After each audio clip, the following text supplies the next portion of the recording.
வாழ்த்துக்கள்.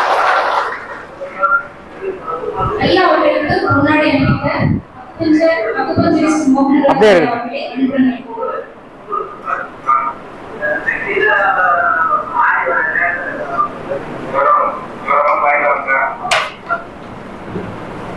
ஸ்டாப் பண்ணிங்க. தேங்க்யூ. இருங்க அங்கே கூட நில்லுங்க. Okay.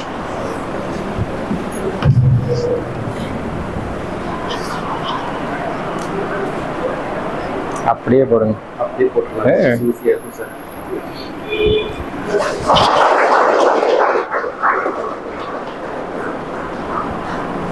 Okay, thank you sir. Right sir.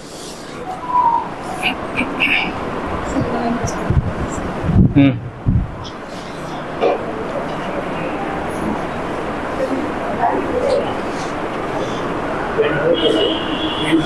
வேண்டாம், கரெக்டாக இருக்கு. ஆன் பண்ணிக்கலாமா? ஆன்ல இருக்கா?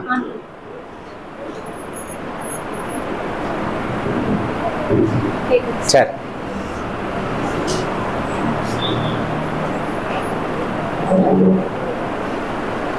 பின்னாடி இருக்கிறவங்க எல்லாம் உட்காரலாமே. எதுக்கு அவசரமா ஓடுற மாதிரி இருக்கீங்க? உங்களை பார்த்தா எனக்கு பயமா இருக்குது. ஓடி போயிடுவீங்களான்னு. எல்லாரும் அமைதியாக உட்காருங்க. ரிலாக்ஸா இருங்க.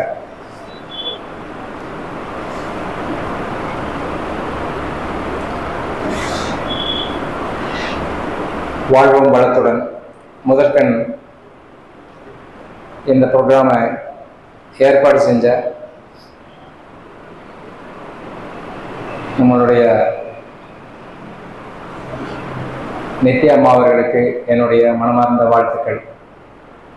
அவங்க அழைப்பை ஏற்று ஆர்வமாக வந்திருக்கிற உங்கள் அனைவருக்கும், இந்த பெருமாநல்லூர் பகுதியை சேர்ந்தவர்களுக்கும், வெளியூர்லேருந்து ரொம்ப தூரத்திலிருந்து வந்திருக்கிற ஒவ்வொரு அந்த ஆர்வலர்களுக்கும் என்னுடைய மனமார்ந்த வாழ்த்துக்கள். வாழ்வோம் வளத்துடன். இன்றைய நிகழ்வு ஆரோக்கியம் அவரவர் விருப்பம். ஆரோக்கியங்கிறது யாருமே கொடுத்து வர்றதில்லைங்க, நம்ம ஒவ்வொருத்தருக்குள்ளேயும் இருக்கு. இந்த ஆரோக்கியத்தை கட்டி காத்துக்க வேண்டிய பொறுப்பு மட்டும் நமக்கு தெரிஞ்சிட்டுன்னா போதும். அந்த கட்டி காக்க வேண்டிய பொறுப்பு என்னங்கிறத மட்டும் நான் உங்களுக்கு நினைவு கூற போறேன். இதெல்லாம் எதுவுமே உங்களுக்கு புதுசா ஒன்றும் இருக்காது. அநேகமா எல்லாம் உங்களுக்கு தெரிஞ்சதான் இருக்கும். ஆனா நாம் என்ன பண்ணிட்டோம்னா மறந்துட்டோம். அந்த மறந்து போனதை திரும்பவும் நினைவூட்டுறதுக்கு தான் நான் வந்திருக்கிறேன். நான் இங்கே நிற்கிறதுனால நான் எல்லாம் உங்களை விட ரொம்ப தெரிஞ்சவனும் ஒன்றும் கிடையாது. நீங்க அங்க உட்கார்ந்து இருக்கிறதுனால உங்களுக்கு ஒன்றும் தெரியலன்னு நினைச்சிட்டு இருக்காதீங்க. உங்களுக்கு தெரிஞ்சதை எனக்கும் தெரிஞ்சிருக்குது. ஆனா அதை ஞாபகம் வச்சிருக்கிறதுனால நீங்க மறந்துட்டீங்க. இப்ப அந்த மறந்து போனதை நாம ஒரு தடவை நினைச்சு பார்த்துக்குவோம். ஆரோக்கியம்னா நாம நினைக்கிற மாதிரி ஃபிட்னஸ் சர்டிபிகேட் யாராவது கிட்ட இருந்து வாங்கிக்கலாமா அப்படின்னா அது சரியா வராது. நீங்க ஆரோக்கியமா இருக்கீங்களா இல்லையான்னு சொல்லி உங்களை தவிர இந்த உலகத்துல யாருமே உங்களுக்கு ஃபிட்னஸ் சர்டிபிகேட் கொடுக்க தகுதியானவர்கள் அல்ல என்பதை உங்களுக்கு நல்லா தெரியும்னு நினைக்கிறேன். நான் சொல்றது சரியா இல்லையா? உங்களால நல்லா வேலை செய்ய முடியும், உங்களால நல்லா சாப்பிட முடியும், உங்களால நல்லா தூங்க முடியும், உங்களால நல்லா கழிவுகள் வெளியேற்றுறதுக்கு உதவி செய்ய முடியும். அதெல்லாம் ஒழுங்கா தான் போகுது. எந்த உடல் உபாதைகளும் மன உபாதைகளும் இல்லை.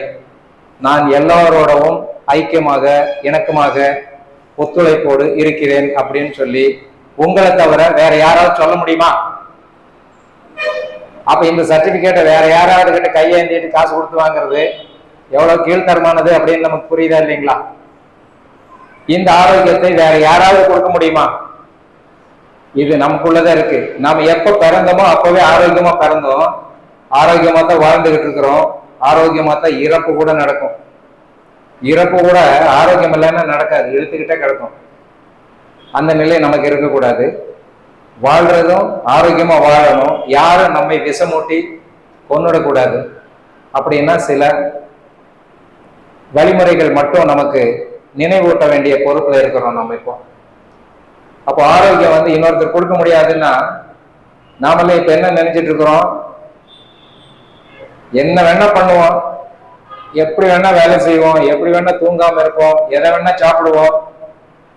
கடைசியில நோய் வந்துருச்சுன்னா சம்பாதிச்சதெல்லாம் கொண்டு போய் யாராவது கிட்ட கொடுத்தா என் உடம்பு சரி பண்ணிடுவாங்க சார் அப்படின்னு ஒரு அறியாமை எல்லாருக்கிட்டையும் மண்டி கிடக்குதா இல்லையா? இந்த விழிப்புணர்வு இல்லாம இருக்குதா இல்லையா? அதனால்தான் அந்த மாதிரி இல்லை.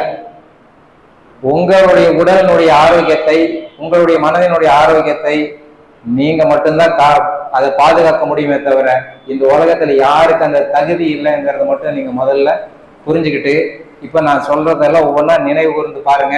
எல்லாம் உங்களுக்கு தெரிஞ்ச விஷயத்தை தான் நான் நினைவு கொண்டு வர போறேன், சரிங்களா?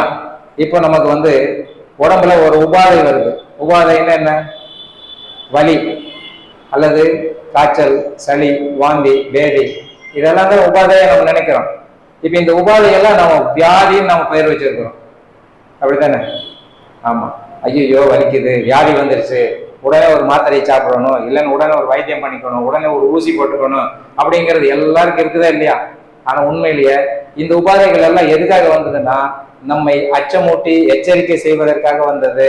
ஏய் ஒழுங்காரு, ஒழுங்கு நடவடிக்கை எடுக்க வந்தது. தப்பு பண்ணிட்ட, இனிமேல தப்பு பண்ணாத அப்படின்னு சொல்லி சொல்றதுக்கு தான் வந்திருக்குது அப்படின்னு அர்த்தம். எப்படிங்க சார் அப்படின்னா, இப்ப நாம அவசரமா எங்கேயாவது போகணும்னா உப்புமா பண்ணி சாப்பிட்டுட்டு வேகமா போவாங்க. ஏன்னா அது ஒண்ணுதான் வேகமா ஆக்க முடியும். அதனால அது வெந்ததா வேகலையான்னு கூட தெரிய மாட்டான், எடுத்து வேகமா சாப்பிட்டுட்டு ஓடிடுவான். அப்புறம் அங்க போய் வயிற்று வலிக்குது அப்படின்னு. வேகாத உப்புமானா வயிற்று வலிக்கதானே செய்யும். அப்படின்னு தெரிஞ்சா இந்த வலி எதுக்காக வந்துருச்சுன்னு நமக்கு தெரியுமா தெரியாதா? வேகாத உப்புமா சாப்பிட்டதுனாலதான் வயிற்று வலி வந்துருச்சுன்னா அது வாந்தியாக போகுது அல்லது பேதியாக போகுது அப்படின்னு தெரிஞ்சுக்கிட்டோம்னா நாம இந்த வலிக்கு யாராவது மெடிக்கல் ஸ்டோர்ல போய் உடனே ஐயா எனக்கு ஒரு வயிற்று வலி மாத்திரை கொடுங்க, இல்ல நம்ம மெடிக்கல் டாக்டர் கிட்ட போய் ஐயா எனக்கு வயிற்று வலிக்குது, ஏதாவது எழுதி கொடுங்க, ஏதாவது ஊசி போடுங்க அப்படின்னு படுத்துக்குமா? அப்படி யாரும் போய் படுத்துக்க மாட்டோம். அப்போ அந்த வலிங்கிறது நம்மளுடைய தேவையில்லாத ஒரு பொருள் உள்ள இருக்குது. அந்த பொருளை தூக்கி வெளியே போடுறதுக்காக நம் உயிர் ஏற்படுத்தப்பட்ட ஒரு உன்னதமான செயல் அப்படின்னு தெரிஞ்சுக்கிட்டோம்னா அந்த வலியை நாம் போற்றி பாதுகாப்போம். அந்த வலியை நாம் தேங்க்ஸ் சொல்லணும். எப்படி தேங்க்ஸ் சொல்றது? ஏங்க வலிக்குது அதுக்கு போய் தேங்க்ஸ் சொல்ற அப்படின்னு சொல்றீங்க. புரியுது நீங்க கேட்கறது, எனக்கு மனசுக்குள்ள மைண்ட் வாய்ஸ் கேட்குது. நான் சொல்றேன், இப்ப நீங்க எல்லாம் என்னை பார்த்து கவனமா பார்த்துக்கிட்டு இருக்கிறீங்க, ரொம்ப கிளீனா அப்சர்வ் பண்ணிட்டு இருக்கிறீங்க. ஒரு சின்ன குட்டி குழந்தை ஒரு 1.25 வயசு, அது வந்து பலான்னு பின்னாடி விட்டுருச்சு உங்க மண்டையில, உடனேல ரொம்ப வலிச்சிருச்சு, ரொம்ப வலிச்சிருச்சு. எவன்டா அடிச்சது அப்படின்னு நீங்க அப்படி கேஷுவலா திரும்பி பாக்குறீங்க. அது பார்த்தா உங்க குழந்தை, இல்ல உங்க பேத்தி, இல்ல உங்க பேரன். இப்ப என்ன பண்ணுவீங்க? அதை விட பலான்னு அறிஞ்சிருவீங்களா? அதையா நானா இருந்தா என்ன பண்ணுவேன்னா, சபாஸ், இவ்வளவு பலம் கொண்டு நீ தாக்க முடியுதுன்னா நீ ரொம்ப பலவான வருவாய், எதிர்காலத்துல இன்னும் நல்ல ஆரோக்கியமானவனா வருவேன் அப்படின்னு சொல்லி அப்படியே கட்டி முத்தம் கொடுத்துக்குவேன். சரிதானா? செய்வீங்களா செய்ய மாட்டீங்களா? இல்ல அடிச்சிருவீங்களா? சொல்லுங்க. அடிக்க மாட்டீங்களா? கொஞ்சவீங்களா? பாராட்டுவீங்களா? எப்பா பெத்த பிள்ளைய எப்படி பாராட்டுறீங்களோ அல்லது உங்க பேரன் பேத்தியை எப்படி பாராட்டுறீங்களோ அதே மாதிரி உங்களுக்குள்ள இருக்கிற உயிர் சக்தியை பாராட்டணுமா செருப்பை வச்சு மிதிக்கணுமா? சொல்லுங்க. நாமெல்லாம் அறிவாளிகள், படிச்சவங்க அப்படின்னு நினைச்சுக்கிட்டு இந்த மருந்துங்கிற விஷத்தை போட்டு செருப்பை வச்சு மிதிக்கிற மாதிரி மிதிக்கிறோமே, இது என்ன நியாயம்? அந்த உயிர் சக்தி பாவமா இல்லையா? அது உபயோகத்துக்கு வெளியே போட எவ்வளவு முயற்சி பண்ணி வலியை உண்டாக்கி, வாந்தியை உண்டாக்கி, லூஸ் மோஷன் உண்டாக்கி. எங்க யாராவது வாந்தி பண்ணுங்க பார்க்கலாம், நான் பாக்குறேன். பண்ண முடியுமா? லூஸ் மோஷன் வருதுயா, வரட்டு பார்க்கலாம். வர வைக்க முடியுமா? முடியாது. அப்ப அது எவ்வளவு பெரிய சக்தியா அந்த வேலை செஞ்சுட்டு இருக்குது அப்படின்னு தெரிஞ்சுக்கிட்டோம்னா நமக்கு அதுக்கு போய் யாராவது மருந்து சாப்பிடுவோமா? இப்ப சொல்லுங்க, எல்லா வலிக்கும் இது மாதிரி ஏதாவது ஒரு காரணம் இருக்கிறது என்று தெரிஞ்சுக்கிட்டீங்கன்னா உள்ள இருக்கிற எத்தனை வலிக்கும் ஒரு செயல் நடந்துகிட்டு இருக்குது அப்படின்னு தெரிஞ்சுக்கிட்டீங்கன்னா அது சுகமாகக்கூடிய ஒரு அறிகுறி. இதை நாம் போற்றி பாதுகாத்தா எவ்வளவு நேரத்துல சரியாகும்? 10 நிமிஷத்துக்கு முன்னாடி நல்லாதான் இருந்தேன், 10 நிமிஷத்துல தலைவலி வந்துருச்சு, அடுத்த 10 நிமிஷத்துல அது போயிடும் அப்படிங்கிறது உங்களுக்கு புரியுமா புரியாதான்?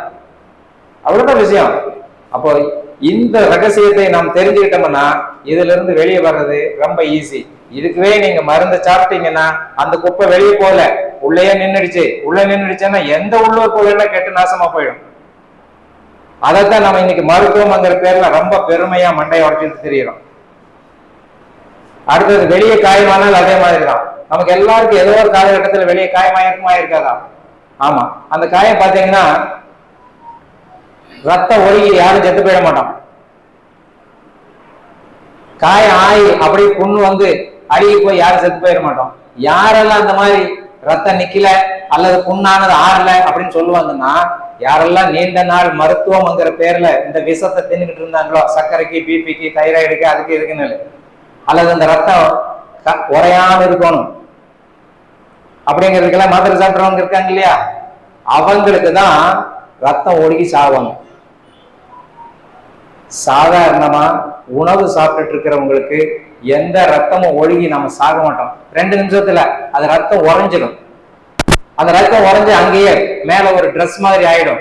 அந்த ரத்தமே அந்த காயத்தை ஆத்திடும். அப்படி ஆத்திட்டு அந்த காயம் உங்களுக்கு தழும்பே இருக்காது. இப்ப தழும்போட காய ஆறணுமா, தழும்பு இல்லாத காய ஆறணுமா? தழும்போட ஆறணுமா? விருப்பப்படுறீங்களா? வேண்டாம்ல, தழும்பு இல்லாம தான் ஆறணும். அப்ப தழும்பு இல்லாம ஆறணும்னா அதான் ஒரிஜினல். அந்த ஒரிஜினல் வேணும்னா நாம இந்த விஷம் உள்ள அங்கே படக்கூடாது. காயமானா நம்ம என்ன பண்றோம்? உடனே அதுக்கு மருந்து வச்சு கட்டுறோம். படிச்சவங்களாமா மருந்து வச்சு கட்டலன்னா நீ என்ன படிச்சவங்களான்னு கேட்கறான். மருந்து வச்சு கட்டினா தான் படிச்சவன்னு சொல்லி அதுக்கு சர்டிபிகேட் கொடுக்குறான். நீ என்ன 21ஆம் நூற்றாண்டுல இருக்கிறே வேற எங்கேயாவது இருக்கிறியான்னு கேட்கறான். அப்ப எந்த அளவுக்கு நம்ம வீணா போயிட்டு இருக்கிறோம்னு பாருங்க. அப்போ மருந்து பட்டா ரத்தத்துல அந்த ரத்தம் சகதி மாதிரி மாறிடும். ஒண்ணு இல்ல, ஒரு 25 வருஷம் வேண்டாம், 50 வருஷத்துக்கு முன்னாடி போட்ட தடுப்பூசி இன்னுமே அந்த இடத்துல தழும்பு இருக்கா இல்லையா? அப்படி நோண்டுனீங்கன்னா அந்த தழும்பு புண்ணாயிடுமா இல்லையா? இன்னும் அங்க விஷம் இருக்குதுங்கிறது புரிஞ்சுக்கிட்டீங்களா இல்லையா? இன்னும் இருக்கு. அதனாலதான் தழும்பா இருக்குது. அந்த தழும்புக்குள்ள விஷம் இருக்குது. நோண்டிங்கன்னா புண்ணாயிடும். ஆனா நீங்க தானா ஆறுன புண்ணு ஒரு இடத்துல நீங்க என்ன நோண்டுனாலும் புண்ணு வராது அவ்வளவு சீக்கிரம். உங்களுக்கு அந்த இடத்துல புண்ணாகிறதுக்கான சாத்தியமே இருக்காது. ஏன்னா ஒரிஜினல் ஸ்கின். அப்ப இந்த ஒரிஜினல் ஸ்கின் யார் உருவாக்குனாங்கன்னா நம்ம உடம்புல இருக்கிற ரத்தம்.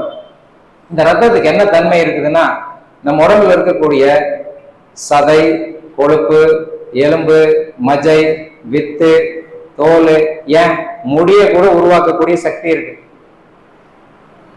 அந்த ரத்தம் சுத்தமாக நல்ல அறிவோடு இருந்தா அது இப்ப அறிவு கெட்டு போச்சு. ஆமா, நாம விஷம் என்ற இந்த போதை வஸ்துக்கள், மருந்துகள் உள்ள போயிடுச்சுன்னா அது அறிவு கெட்டு போயிடும். அறிவு கெட்டு போச்சுன்னா அது எதுவுமே மாத்தாது. எதை மாற்ற முடியலையோ அங்க ஏமாற்றம் நடக்கும், அங்க நோய் வந்துடும். இப்படி புரிஞ்சுக்கிட்டோம்னா நாம எல்லா நோயில இருந்தும் சுகமாக்கக்கூடிய தன்மை நம்ம உடம்புக்குள்ள இருக்குது அப்படின்னு புரிஞ்சுக்கிட்டீங்களா இல்லையா? இவ்வளவுதான் சுருக்கம், ரொம்ப சிம்பிள். நீங்க இதுக்கெல்லாம் ஒன்னும் உருளாதண்டா பண்ண வேண்டியதில்லை, ரொம்ப படிக்க வேண்டியதில்லை, ரொம்ப சிந்திக்க வேண்டியதில்லை. உங்க உடம்புக்குள்ள எல்லா விஷயம் தானாக நடந்து கொண்டிருக்கிறது. அளப்பரிய அறிவாற்றல் உள்ளது நம் உயிர் சக்தி. நம் உயிர் சக்திக்கு அளப்பரிய அறிவாற்றல் உள்ளது. பேரறிவாளன்னு சொல்லலாம். அதே பேராற்றலும் பேரறிவும் உடையதுதான் நம் உயிர் சக்தி. அதுல இல்லாத எதுவுமே கிடையாது. அது இல்லைன்னா ஒண்ணும் நடக்காது உடம்புக்குள்ள. நீங்க நினைச்சீங்களா கண்ணு நல்லா இருக்கணும், காது நல்லா இருக்கணும் அப்படின்னு நீங்க நினைச்சுக்கிட்டா பிறந்தீங்க, தானாதான் நினைச்சு அது கட்டி காத்துக்க வேண்டிய பொறுப்பு மட்டும் நம்ம விஷத்துல இருந்து நம்மளை பாதுகாக்க வேண்டிய பொறுப்பு நமக்கு இருக்குது அப்படின்னு அர்த்தம். ரெண்டாவது, நாம் நம்பிக்கை என்ன வச்சிருக்கிறோம்? மருத்துவம் பண்ணுனா தான் நல்லாவும், மருந்து தின்னா தான் நல்லாவும், ஊசி குத்திக்கிட்டா தான் நல்லாவும், அரித்து பார்த்தா தான் நல்லாவும் அப்படிங்கிற ஒரு மிகப்பெரிய மூட நம்பிக்கை உலகம் முழுக்க பரப்பி வச்சிருக்கிறாங்களா இல்லையா? காய்ச்சல் வந்துருச்சுன்னா மருந்து ஊசி போடணும், அப்பதான் நல்லாகும். காய்ச்சல் வந்துருச்சுன்னா உடனே நீங்க எந்த ஹாஸ்பிட்டல் போனாலும் உடனே தெர்மாமீட்டர் வாயில சொருகி டெம்பரேச்சர் கம்மி பண்ணாம உங்களை வெளியே போய் விட மாட்டாங்க. எவ்வளவு கொடுமை. ஆனா அவங்க படிச்சது ஒண்ணு செய்யறது ஒண்ணு. Fever is the highest immune systems ரிஃப்ளெக்ஷன்ங்கிறான். நோய் எதிர்ப்பு சக்தியினுடைய உச்சங்கிறான். நோய் எதிர்ப்பு உச்சமாக வேலை செய்யும் போது அதையே மண்டையில் அடிக்கிற மருந்துங்கிற விஷத்தை கொடுத்து அப்படின்னு நமக்கு கேட்கணுமா? கேட்க கூடாது. நமக்குள்ள கேட்டுக்கோங்க, வெளியே போய் கேட்க வேண்டாம். நம்ம உயிர் சக்தியை பலவீனப்படுத்தலாமா விஷம் கொடுத்து? அந்த காய்ச்சல்ங்கிறத நமக்கு சுகமாக்குறது. ஏயா காய்ச்சல் வந்து பார்த்துருக்குதா உனக்கு அப்படின்னு நீங்க கேட்குறீங்க. காய்ச்சல் வரும்போது எப்படி இருக்குது? கண்ணெல்லாம் வலிக்குது, கண்ணு திறக்காத கம்மன் படுத்துக்கோ. முட்டி முட்டி வலிக்குது, எங்கேயும் நடக்காத கம்மன் படுத்துக்கோ. தொண்டை வலிக்குது, எதையும் முழுங்காத கம்மன் இரு. வாய் கசப்பா இருக்குது, எதையும் சாப்பிட்டு விடாத அமைதியா இரு. நம்ம அப்பதான் என்ன பண்ணுவோம்? பஞ்சத்துல இருந்து வந்த பரதேசியாட்ட கஞ்சி வச்சு குடிப்போம். உண்டா இல்லையா? கஞ்சி கூட நம்ம சப்புன்னு இருக்குது. பாலும் பண்ணு தொட்டு நப்பு. இதெல்லாம் காய்ச்சல் இருக்கும்போது நம்ம செய்யற ஒரு மடத்தனமான வேலை அப்படின்னு உங்களுக்கு புரியுதா இல்லையா? உங்க வாயே கசப்பா இருக்குது, சப்புன்னு இருக்குது, எதையும் அனுமதிக்க மாட்டேங்குது. அதுக்குள்ள எதுக்கையா நப்பணும்? இது உங்க தப்பு கிடையாது. இது நமக்கு மருத்துவம் செய்த மருத்துவர்கள் சொன்ன ஒரு கைடன்ஸ், வழிகாட்டுதல், தவறான வழிகாட்டுதல். அது என்னைக்கே காட்டியிருப்பாங்க. நீங்க மருந்து சாப்பிட்ட போது காட்டியிருப்பாங்க. இப்போ மருந்து விஷம் என்று தெரிந்த பின்னாடி யாராவது அதை சாப்பிடுவோமா? சாப்பிடக்கூடாது. குடல் சுத்தமாகிறதுக்கு தான் காய்ச்சல் வந்திருக்குது. காய்ச்சல் வரும்போது உடல்ல எங்கெந்த பகுதியில் அழுக்கு இருக்கோ அந்தந்த பகுதி சூடாகிறத கவனிச்சிருக்கிறீங்களா இல்லையா? இருமல் வந்தா நெஞ்சு மட்டும் சூடாகும். சரியா மோசன் போலன்னா வயிறு மட்டும் சூடாகும். ஒவ்வொரு மூட்டுலயும் வலிக்குதுன்னா அந்த மூட்டு மட்டும் சூடாகும். தலை வலிக்குதுன்னா தலை மட்டும் சூடாகும். எதுக்குன்னா அங்கங்க இருக்கிற அழுக்க கரைக்கிறதுக்கு சூடு அவசியம். இந்த சூடு இல்லைன்னா அது கரைஞ்சு வெளியே வராது அழுக்கு. இந்த அழுக்கெல்லாம் எப்ப போட்டோம்னு நான் பின்னாடி சொல்றேன். அப்ப அந்த அழுக்கு வெளியேற்றுறதுக்காக தான் காய்ச்சல் வந்துச்சு. இந்த காய்ச்சல் வந்து போன பின்னாடி பார்த்திருக்கிறீங்கன்னா ஒரு மிகப்பெரிய சந்தோஷமான சூழல் நமக்குள்ள நிலவும் பாருங்க. அதை எக்ஸ்பீரியன்ஸ் பண்ணணும். எத்தனை பேர் எக்ஸ்பீரியன்ஸ் பண்ணிருக்கீங்கன்னு தெரியல, நிறைய பேர் பண்ணியிருப்பீங்கன்னு நான் நம்புறேன். மருந்து எடுக்காதவங்க காய்ச்சல் வந்தா என்ன பண்ணணும்? முதல்ல காய்ச்சல் வந்தா ஒரு 6 மணி நேரத்துல இருந்து 8 மணி நேரம் வரைக்கும் என்ன பண்ணணும்? ஒன்னும் சாப்பிடாம கம்மன் படுத்துக்கணும். ஏன்? அது நல்ல முக்கியமான வேலையா அது செஞ்சுக்கிட்டு இருக்கும்போது நாம எதையாவது செஞ்சோம்னா அதுக்கு உயிர் சக்தி பத்தாம அது நின்று போயிடும். அப்ப என்ன பண்ணணும்? புரிஞ்சுக்கிட்டு அமைதியா படுத்துக்கணும். அது என்ன புரிஞ்சுக்கிட்டு?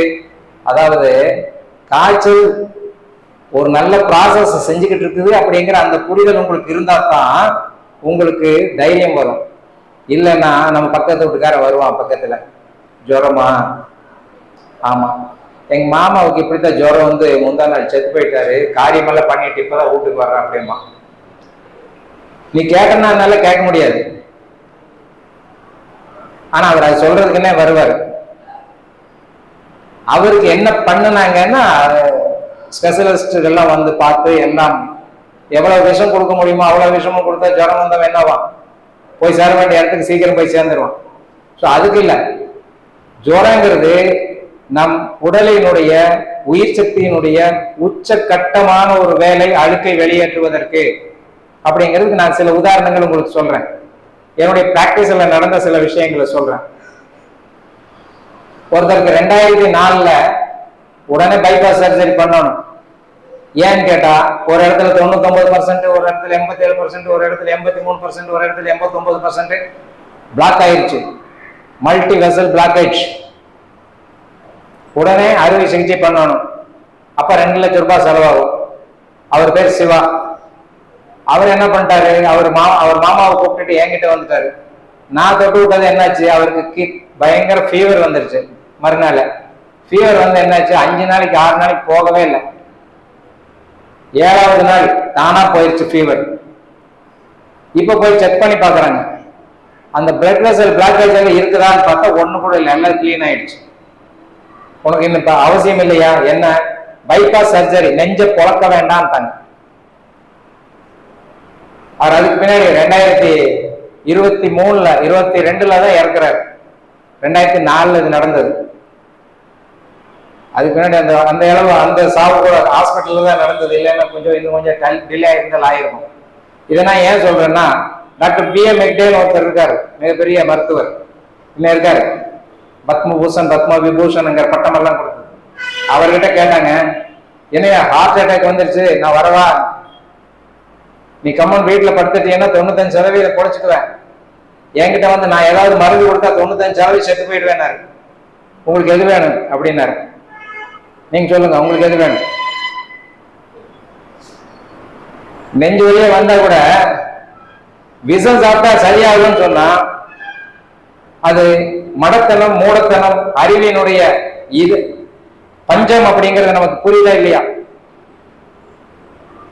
மருந்துங்கிறது எல்லாமே விஷம் தான். அவர் தெளிவா சொல்லுவார், இது வந்து எலி விஷம் பாரு, எலி விஷம்.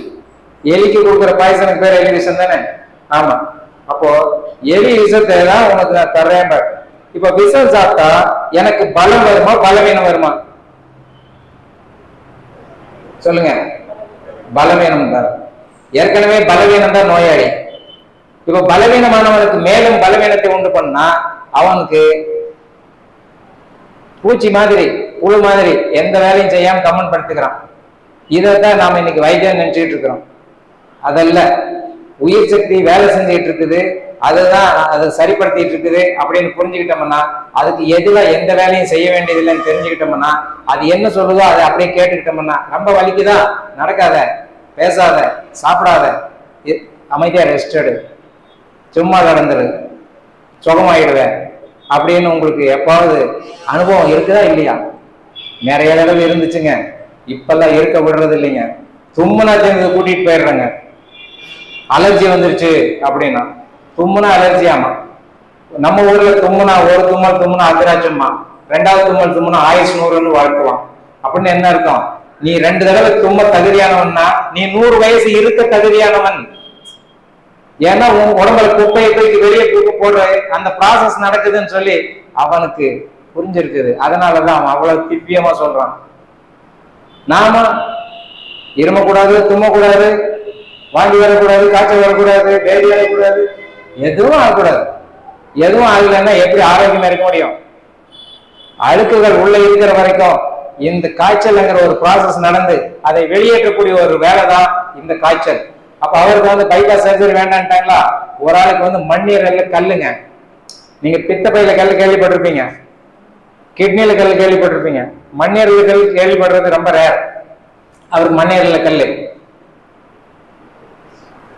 காலேஜில் போய் அட்மிஷன் போட்டாரு. 2 நாள் தான் கிளாஸ் அட்டன் பண்ணியிருக்காரு. அதுக்கு மேல போகவே முடியல. ஹாஸ்பிட்டலா சுத்துறாரு, வயிற்று வலி தாங்க முடியாம. அப்புறம் சொல்லிட்டாங்க, ஸ்கேன் எல்லாம் பண்ணி பார்த்துட்டு நாங்க மண்ணீரல் கல் கண்டுபிடிச்சிட்டோம்.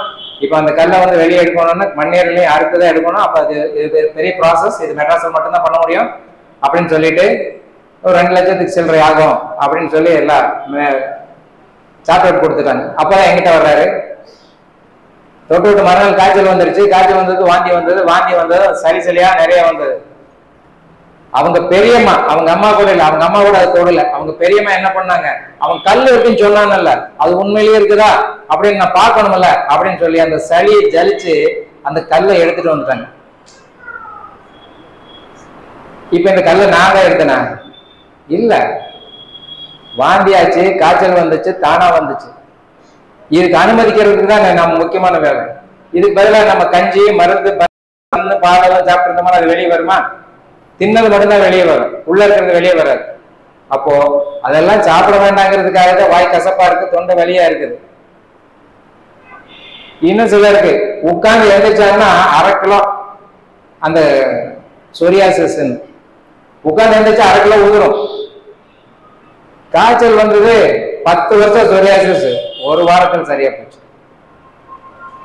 அப்ப காய்ச்சலுக்கு எவ்வளவு பெரிய பிரமாதமான வேலை உள்ள நடக்குது அப்படின்னு தெரிஞ்சுக்கிட்டோம்னா, உச்சந்தலையிலிருந்து உள்ளங்கால் வரைக்கும் நீங்க இந்த காய்ச்சலை சரியான வகையில அதை அனுமதிச்சீங்கன்னா உங்க உடம்பு தானே சுத்திகரிச்சுக்கும். அடுத்த நோய் வராம இருக்கிறதுக்கு பாதுகாவலன் தான் காய்ச்சல் அப்படின்னு தெரிஞ்சுக்கிட்டா, இந்த காய்ச்சலுக்கு நாம பன்னி பேரு, பறவை பேரு, குரங்கு பேரு எல்லாம் வெப்பமா, கொசு பேரெல்லாம் வெப்பமா தேவையில்லை, அவசியம் இல்லை.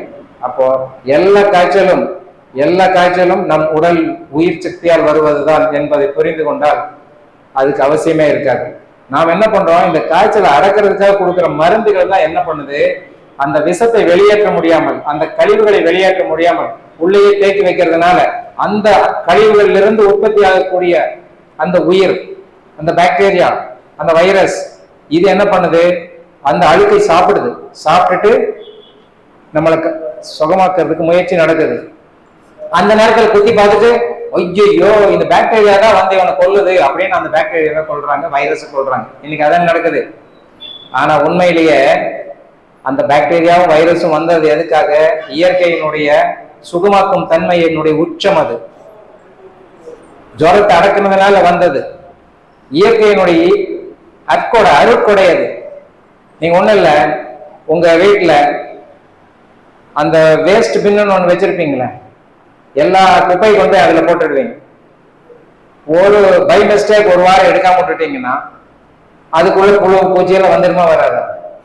ஆமா. அதே மாதிரி உங்க செலவு டப்பா, அதாவது அந்த அஞ்சரை பெட்டின்னு சொல்லுவாங்கல்ல, அந்த அஞ்சரை பெட்டியில பல விஷயங்கள் வச்சிருக்கீங்க. ஒரு 7-8 விஷயம் வச்சிருப்பீங்க. பருப்பு, பவுடரு, சீரகம், இப்படி எல்லாம் நிறைய வச்சிருப்பீங்க. ஒரு 6 மாசம் திறக்காம வச்சிருந்தீங்கன்னா அந்த ஒவ்வொன்றிலையும் ஒவ்வொரு விதமான செல்லு, பூச்சி, புழுவு வர்றதை பார்த்துருக்கிறீங்களா இல்லையா? அது ஒண்ணும் இல்லைங்க. இந்த அரிசி மூட்டை பாருங்க, ஈரமா இருந்தா அதுக்குள்ள புழுவும், ட்ரையா இருந்தா அதுக்குள்ள செல்லும். ஒரே அரிசி, செல்லும் புழுவும் ரெண்டு இருக்கிறத பார்த்துருக்கிறீங்களா இல்லையா? இன்னைக்கு இருக்கிற அரிசியில எல்லாம் வராது. அதுக்கு வேற வேலை பாக்குறாங்க. நான் சொல்றது ஒரு 10 வருஷம் முன்னாடி. இன்னைக்கும் இயற்கை அரிசி, அதாவது இயற்கை முறையில விளைந்த அரிசி, இயற்கை முறையில பாதுகாத்த அரிசியா இருந்தா நான் சொல்றது நடக்கும். அப்ப என்ன அர்த்தம்னா, அழுக்கின் தன்மையை பொறுத்து அங்க என்ன பூச்சி உருவாகணுமோ, புழு உருவாகணுமோ அதை இயற்கை முடிவு செய்கிறது. எதுக்கு? அந்த அழுக்கை காலி பண்றதுக்கு. அதே மாதிரிதான் நம்ம உடம்புல அழுக்கு இருந்துச்சுன்னா அந்த அழுக்குல இருந்தே அந்த பூச்சியும் புழு உற்பத்தி ஆகி அந்த அழுக்கை காலி பண்ணிட்டு அது செத்து போயிடும். நாம அந்த பூச்சியை கொண்டுடுறோம், அழுக்கு அங்கேயே ஸ்டாக் பண்ணிக்கிறோம். அப்புறம் அடுத்தது கேன்சர் வரைக்கும் எல்லா நோய்க்கும் பேர் வச்சுக்கிறோம். இது நம்ம மருத்துவத்தால் விளைந்த மிகப்பெரிய தவறு.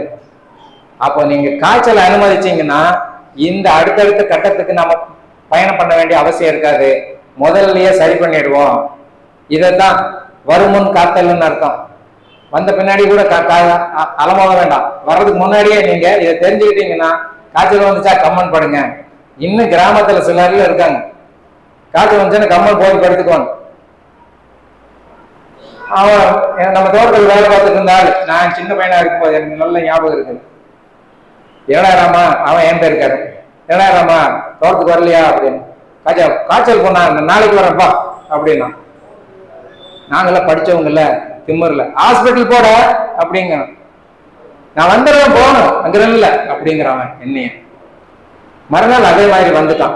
வந்துட்டு நாங்க களை வெட்டுறதை விட அவன் வேகமா வெட்டுறான். நாமெல்லாம் காய்ச்சல் வந்து படுத்தா ஒரு வாரத்துக்கு அந்த பொறக்கோழின்னு சொல்லுவாங்கல்ல, ஒண்ணு பண்ணாது அந்த கோழிக்கு உட்காந்துட்டு இருக்கும் மேல அது மாதிரி உட்காந்துட்டு இருப்பாங்க. இந்த காய்ச்சல் வந்த ஆளுங்கெல்லாம் பாத்தீங்கன்னா ஒரு வாரத்துக்கு எந்த வேலையும் செய்ய மாட்டான். அந்த மாதிரி அவன் இல்லை, ரொம்ப ஆக்டிவா எல்லாரும் விட வேகமா வேலை பார்த்தான். ஏன்னா அந்த காய்ச்சலுக்கு அவன் மரியாதை கொடுத்தான். ஒன்னும் சாப்பிடாம கம்மன் போட்டு படுத்துட்டான், அவ்வளவுதான்.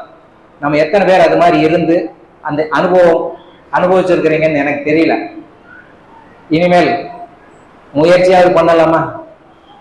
ஆமா, அப்பதான் அடுத்த நோய் நமக்கு வராது. காய்ச்சல்ங்கிறது நம் உடம்பை வெளுத்து கொடுக்கும் ஒரு வெள்ளாவி மாதிரி உடம்பை சூடாக்கி கிளீன் பண்ற ஒரு ப்ராசஸ் நடக்குது. அதுக்கு பேர் தான் காய்ச்சல். அதனாலதான் fever is the highest immune systems reflection அப்படிங்கிற ஒரு விஷயத்தை பதிவு பண்ணி வச்சிருக்கிறாங்க.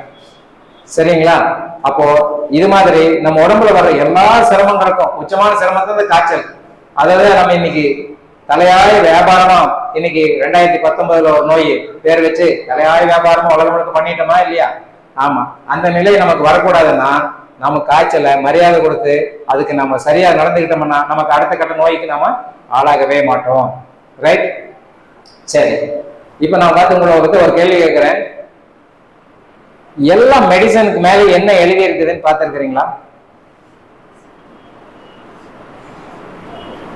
என்ன எழுதி இருக்குங்க?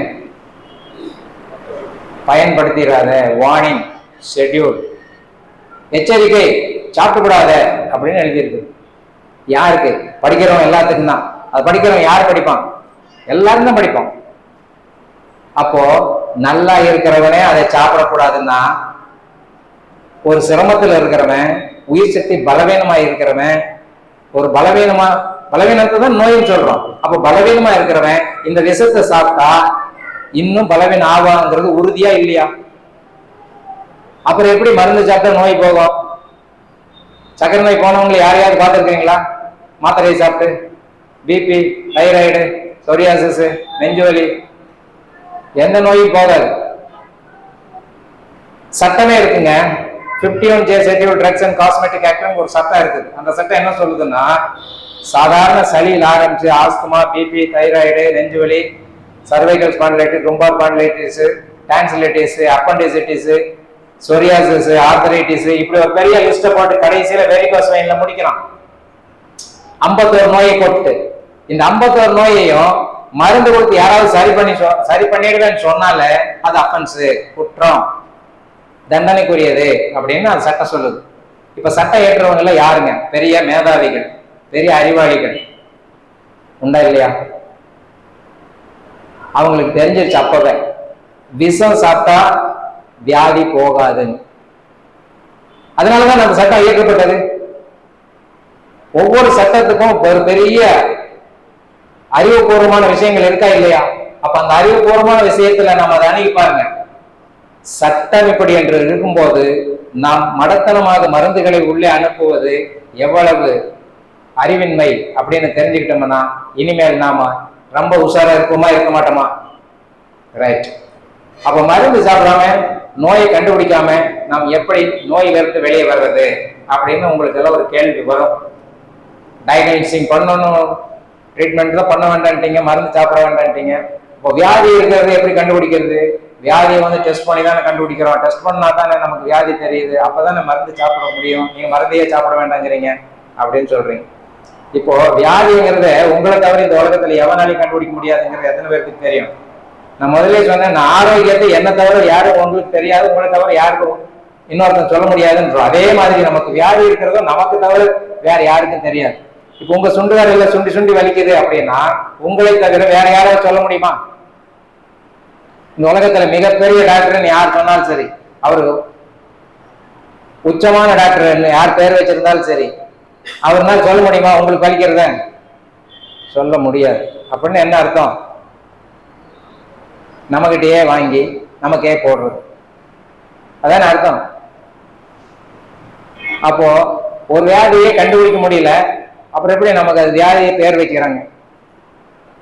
தப்பு தானே? மீட்டர் என்ன சொல்லுதோ அதுக்கு தகுந்த மாதிரி. மீட்டருங்கிறது மனுஷன் கண்டுபிடிச்சது.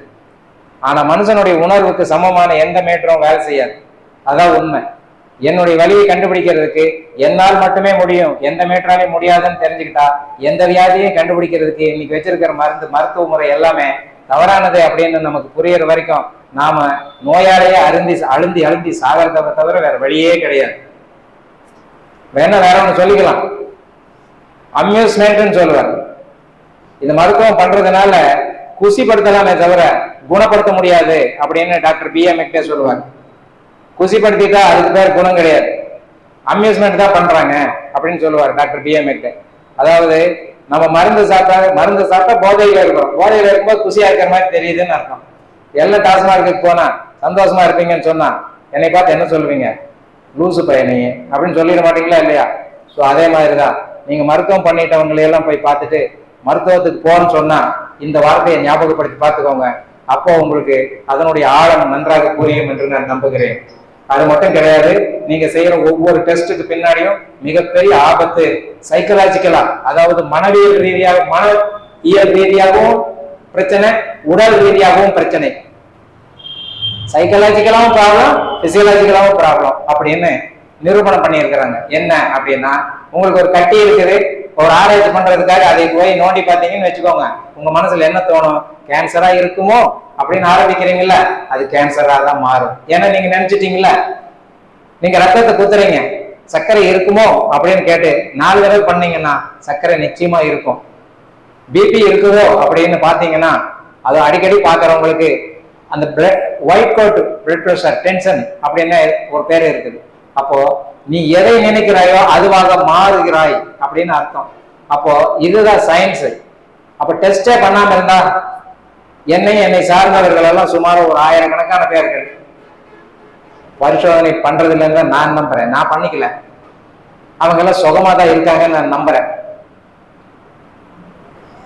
அப்போ பரிசோதனை அவசியம் இல்லையா அப்படின்னா, பரிசோதனை உங்களுக்குள் இருக்க வேண்டுமே தவிர ஒரு இன்ஸ்ட்ருமெண்ட்டை வச்சு பரிசோதனை பண்ணி எதையும் கண்டுபிடிக்க முடியாதுன்னு தெரிஞ்சுக்கோங்க. அது மட்டும் கிடையாது, அந்த இன்ஸ்ட்ருமெண்ட்டினுடைய ஃபோர்ஸ், அதாவது ஒரு எக்ஸ்ரே எடுத்தோம்னா நம்ம எல்லாம் ஸ்கூல் போயிருக்கோம், 7ஆம் கிளாஸ் 8ஆம் கிளாஸ்லயே படிச்சிருக்கோம். ரேஞ்சன் தான் எக்ஸ்ரே கண்டுபிடிச்சாரு. அது எப்போ பயன்படுத்தணும் அப்படின்னா, ரொம்ப உயிருக்கு ஆபத்தான ஒரு சூழல் இருந்தா மட்டும் பயன்படுத்தி, சாதாரணமா பயன்படுத்தாதேன்னு. ஏன், அந்த எக்ஸ்ரே வந்து பல உயிர் செல்களை கொன்றுவிடும், பல கோடி செல்களை கொன்றுவிடுங்கிறார். ஒரு தடவை எக்ஸ்ரே எடுத்தா அந்த லட்சக்கணக்கான கோடிக்கணக்கான செல்கள் இறந்துருச்சு. அந்த செல்களை மீட்டெடுப்பதற்கு, மறு உருவாக்கம் செய்வதற்கு நமக்கு 1 வாரம் நேர அவகாசம் தேவை அப்படின்னு அர்த்தம். ஒரு எக்ஸ்ரேவுக்கு எந்த கதின்னா, ஒரு சிடிக்கு என்ன ஆச்சு, இன்னும் மற்ற ஸ்கேனுக்கெல்லாம் என்ன ஆச்சு அப்படின்னு கேட்டா 300 மடங்குங்கிறாங்க. அப்போ 300 வாரம். அப்போ நீங்க ஒரு தடவை மெஷின்குள்ள போயிட்டு வந்துட்டீங்கன்னா நமக்கு என்ன போகும் என்ன வரும் யாருனாலையும் சொல்ல முடியாது, எவ்வளவு பெரிய டேமேஜ் உருவாக்கும் அப்படிங்கிறது தெரியாது. அதனால ஒரு பேத்தட்டிக் சிச்சுவேஷன் ஏற்பட்டாலே ஒழிய சும்மா நினைச்சதுக்கெல்லாம் உள்ள போய் மெஷின்குள்ள விசிட் பண்ணிட்டு வந்துடாதீங்க, ரொம்ப ஆபத்து அப்படின்னு நம்ம தெரிஞ்சுக்கிட்டோம்னா அதனுடைய பயன்பாடு தேவையா வேண்டாமான்னு சொல்லி இன்னிலிருந்து நீங்க மனசுல வச்சுக்கோங்க. அப்போ எந்த டெஸ்ட்டுக்கும் நாம வளைஞ்சோன்னு வச்சுக்கோங்க, இந்த டெஸ்ட்ல இருந்து நமக்கு பேர் வைப்பாங்களே தவிர நோயை போக்கவே முடியாது. ஏன்னா நோய்ங்கிறது பலவீனம், மருந்துங்கிறது விஷம். இதனால பலவீனத்தை நீங்க ஒருபோதும் விஷத்தால் சரி பண்ண முடியாது. சரி, அப்போ பலவீனத்தை எப்படி ஓவர் கம் பண்றது? பலவீனத்தை உங்களுடைய வாழ்க்கை முறையால் மட்டுமே முன்னெடுத்து வர முடியும். எப்படி வாழ்க்கை முறை? இப்போ வாழ்க்கை முறை நமக்கு எல்லாம் தெரியும். பசிச்சு சாப்பிடுவோம் யாருக்காவது சொல்லி கொடுக்கணுமா? எல்லாருக்கு தெரியும். ஆனால் நாம் என்ன செய்கிறோம்? வேற டைமே கிடையாதுப்பா, அதனால இந்த நேரத்தில் நான் சாப்பிடுறேன் அப்படின்னு சொல்லிக்கிறோம். நமக்கு நாமே சப்பக்கட்டு கட்டிக்கிறோம். ஆனா உண்மையிலேயே பசிங்கிறது தான் நீங்க சாப்பிடுறதுக்கு குவாலிபிகேஷன் அப்படிங்கிறது தெரிஞ்சுட்டா, அந்த குவாலிபிகேஷனை ஓவர் கம் பண்ணணும்னா, அந்த பசி இருந்ததுன்னா தான் நான் சாப்பிடுவேங்கிற அந்த தன்மை உங்களுக்கு வந்துருச்சுன்னா, நீங்க சாப்பிடுற அந்த உணவு உங்கள் உடலாக, உங்கள் உயிராக, உங்கள் பலமாக மாறும் என்பது உங்களுக்கு புரியும். கடனேன்னு சாப்பிட்டா அதெல்லாம் தெரியாது, அது உள்ள போய் டம்ப் ஆயிடும். அலையால் விருந்தாளி மாதிரி. நாளைக்கு நான் இங்க வந்தா என்னை யாராவது மதிப்பீங்களா? யாராவது இருப்பாங்களா? இங்க ஒருத்தர் இருக்க மாட்டேன். நீங்க வந்தாலும் அதே கோப்பு தான். அப்போ எப்போ எப்படி வரும் அப்படிங்கிறது உங்களுக்கு இருக்குது இல்லையா? அது மாதிரி அந்த உணவு எப்ப கொடுக்கணும் அப்படிங்கிறது ஒரு முறை இருக்கா இல்லையா? பசிங்கிற உணவு இல்லாத போது சாப்பிட்டா, காய்ச்சல்ல வாங்கி சாப்பிடும் போது உமட்டிட்டு வருது இல்ல, அந்த மாதிரி கூட இருக்கலாம். அப்ப முதல்ல பசிச்சு சாப்பிடு, அடுத்தது ருசிச்சு சாப்பிடு. நம்ம சாப்பிடும்போது எப்படி சாப்பிடுறோம்?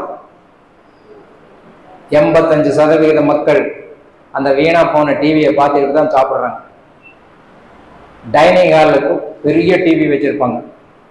இப்போ டிராயிங் ஹாலுக்கே வந்துடுறாங்க சாப்பாடு தூக்கிட்டு.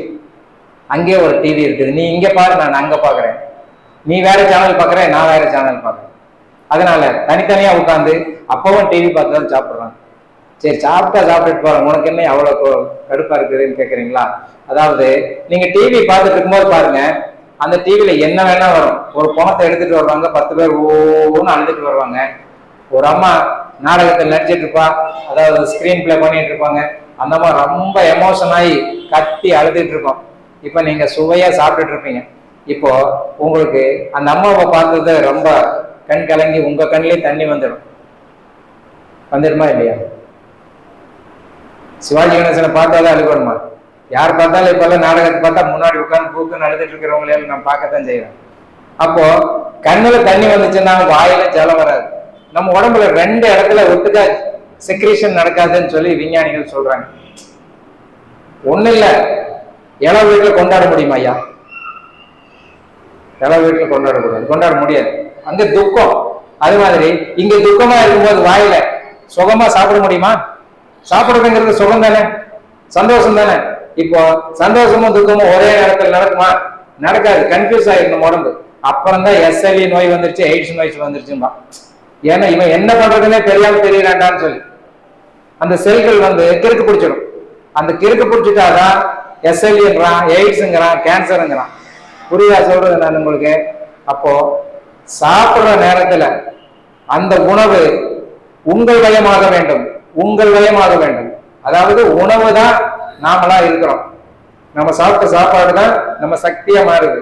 அப்ப அந்த உணவு நம் வயமாக வேண்டும் என்றால் நாம் அதன் வயமாகி நாம் ரொம்ப கவனமா சுவைச்சு சாப்பிடுறதுல என்ன கஷ்டம்? சுவையை பார்க்கிறோம், ஆனா சுவைச்சு தொடர்ந்து சாப்பிடுறது இல்லை, மெக்கானிக்கலா சாப்பிடுறோம். இந்த மெக்கானிக்கலா சாப்பிடுறதுல ரெண்டு விஷயத்த நீங்க பாத்துக்கோங்க. டிஃபன் கேரியர் காலியாகும், இல்ல பிளேட் காலியாகுமே தவிர உங்க உடம்பு காலியாகுமே தவிர சக்தி கிடைக்காது. அப்ப சக்தி கிடைக்கிறதுக்கு என்ன பண்ணணும் அப்படின்னா, உணவை பார்க்கணும், தொடணும், அதை முகரணும், சுவைக்கணும். சுவைச்சு சாப்பிட்டு இருக்கும்போது உமிழ்நீர் சுரக்கும், உமிழ்நீர் சுரந்தாதான் ஜீரண நீர் சுரக்கும். இது எல்லாத்துக்கும் தெரிஞ்சாதான், ஒன்னும் தெரியாம யாரும் இங்க வரல. அப்போ இதை செயல்படுத்தணும், அதுதான் முக்கியமான விஷயம். அப்ப செயல்படுத்தணும்னா வெளிப்புறத்தில் நம் கவனத்தை கொண்டு போகாமல் அங்க கவனத்தை வச்சிருக்கணும், அவ்வளவுதான் விஷயம். இது ஒரு 10 நிமிஷம் 15 நிமிஷம். இதுல அடுத்த கட்டம் என்னன்னா, நீங்க சுவைச்சு சாப்பிட்டீங்கன்னா உங்க பிளேட்ல கொஞ்சம் மிச்சமாகும். மிச்சமெல்லாம் வைக்க கூடாது, ஆண்டவன் கண்ணை குத்திடுவாருன்னு சொல்லுவார். நீங்க சொல்லுவீங்க, நீங்க அதை தின்னுபுட்டாதான் ஆண்டவன் கண்ணை குத்துவார். ஏன்னா உன்னுடைய உணவு அந்த சுவையோட முடியுது. எப்ப வாய் சப்புனாச்சோ அங்க நிப்பாட்டு அப்படின்னு சொல்லுது. நாம ஐயா இது மிச்சமொழி, அதை எங்க கொண்டு போய் போடுறது, அதனால இங்கேயே போட்டுக்கலாம். இது என்ன குப்பை கூடையா? இல்ல இல்ல, இது நம் உயிர் என்ற இறைவன் வாழக்கூடிய கோவில். அப்போ அந்த கோயிலை நல்லா வச்சுக்கணும் அப்படின்னு என்ன பண்ணணும்? குப்பையை உள்ள கொட்டக்கூடாது, குப்பையை வெளியே போட்டு, எறும்புக்கு போடு, காக்காய்க்கு போடு, எதுக்காக போடு, இல்ல வீட்டுல இருக்கிறவங்கள சாப்பிடுறதுனா சாப்பிட்டு மிச்சத்தை அங்கேயே வைங்க. மிச்சம் தொச்சமெல்லாம் உள்ள போடுறது குப்பை கூடையா நினைக்காதீங்க உங்க உடலை. அப்போ இது சுவைத்தால் மட்டும்தான் தெரியும், நீங்க மெக்கானிக்கலா சாப்பிட்டா கண்டிப்பா தெரியாது. சுவைச்சு சாப்பிட்டீங்கன்னா நல்லா தெரியும். நீங்க ஒரு அல்வா வாங்கிட்டு வாங்க, ஒரு 1/2 கிலோ, உட்காந்து ஸ்பூன் எடுத்து சாப்பிடுங்க. சாப்பிடுவீங்களா? 1/2 கிலோவை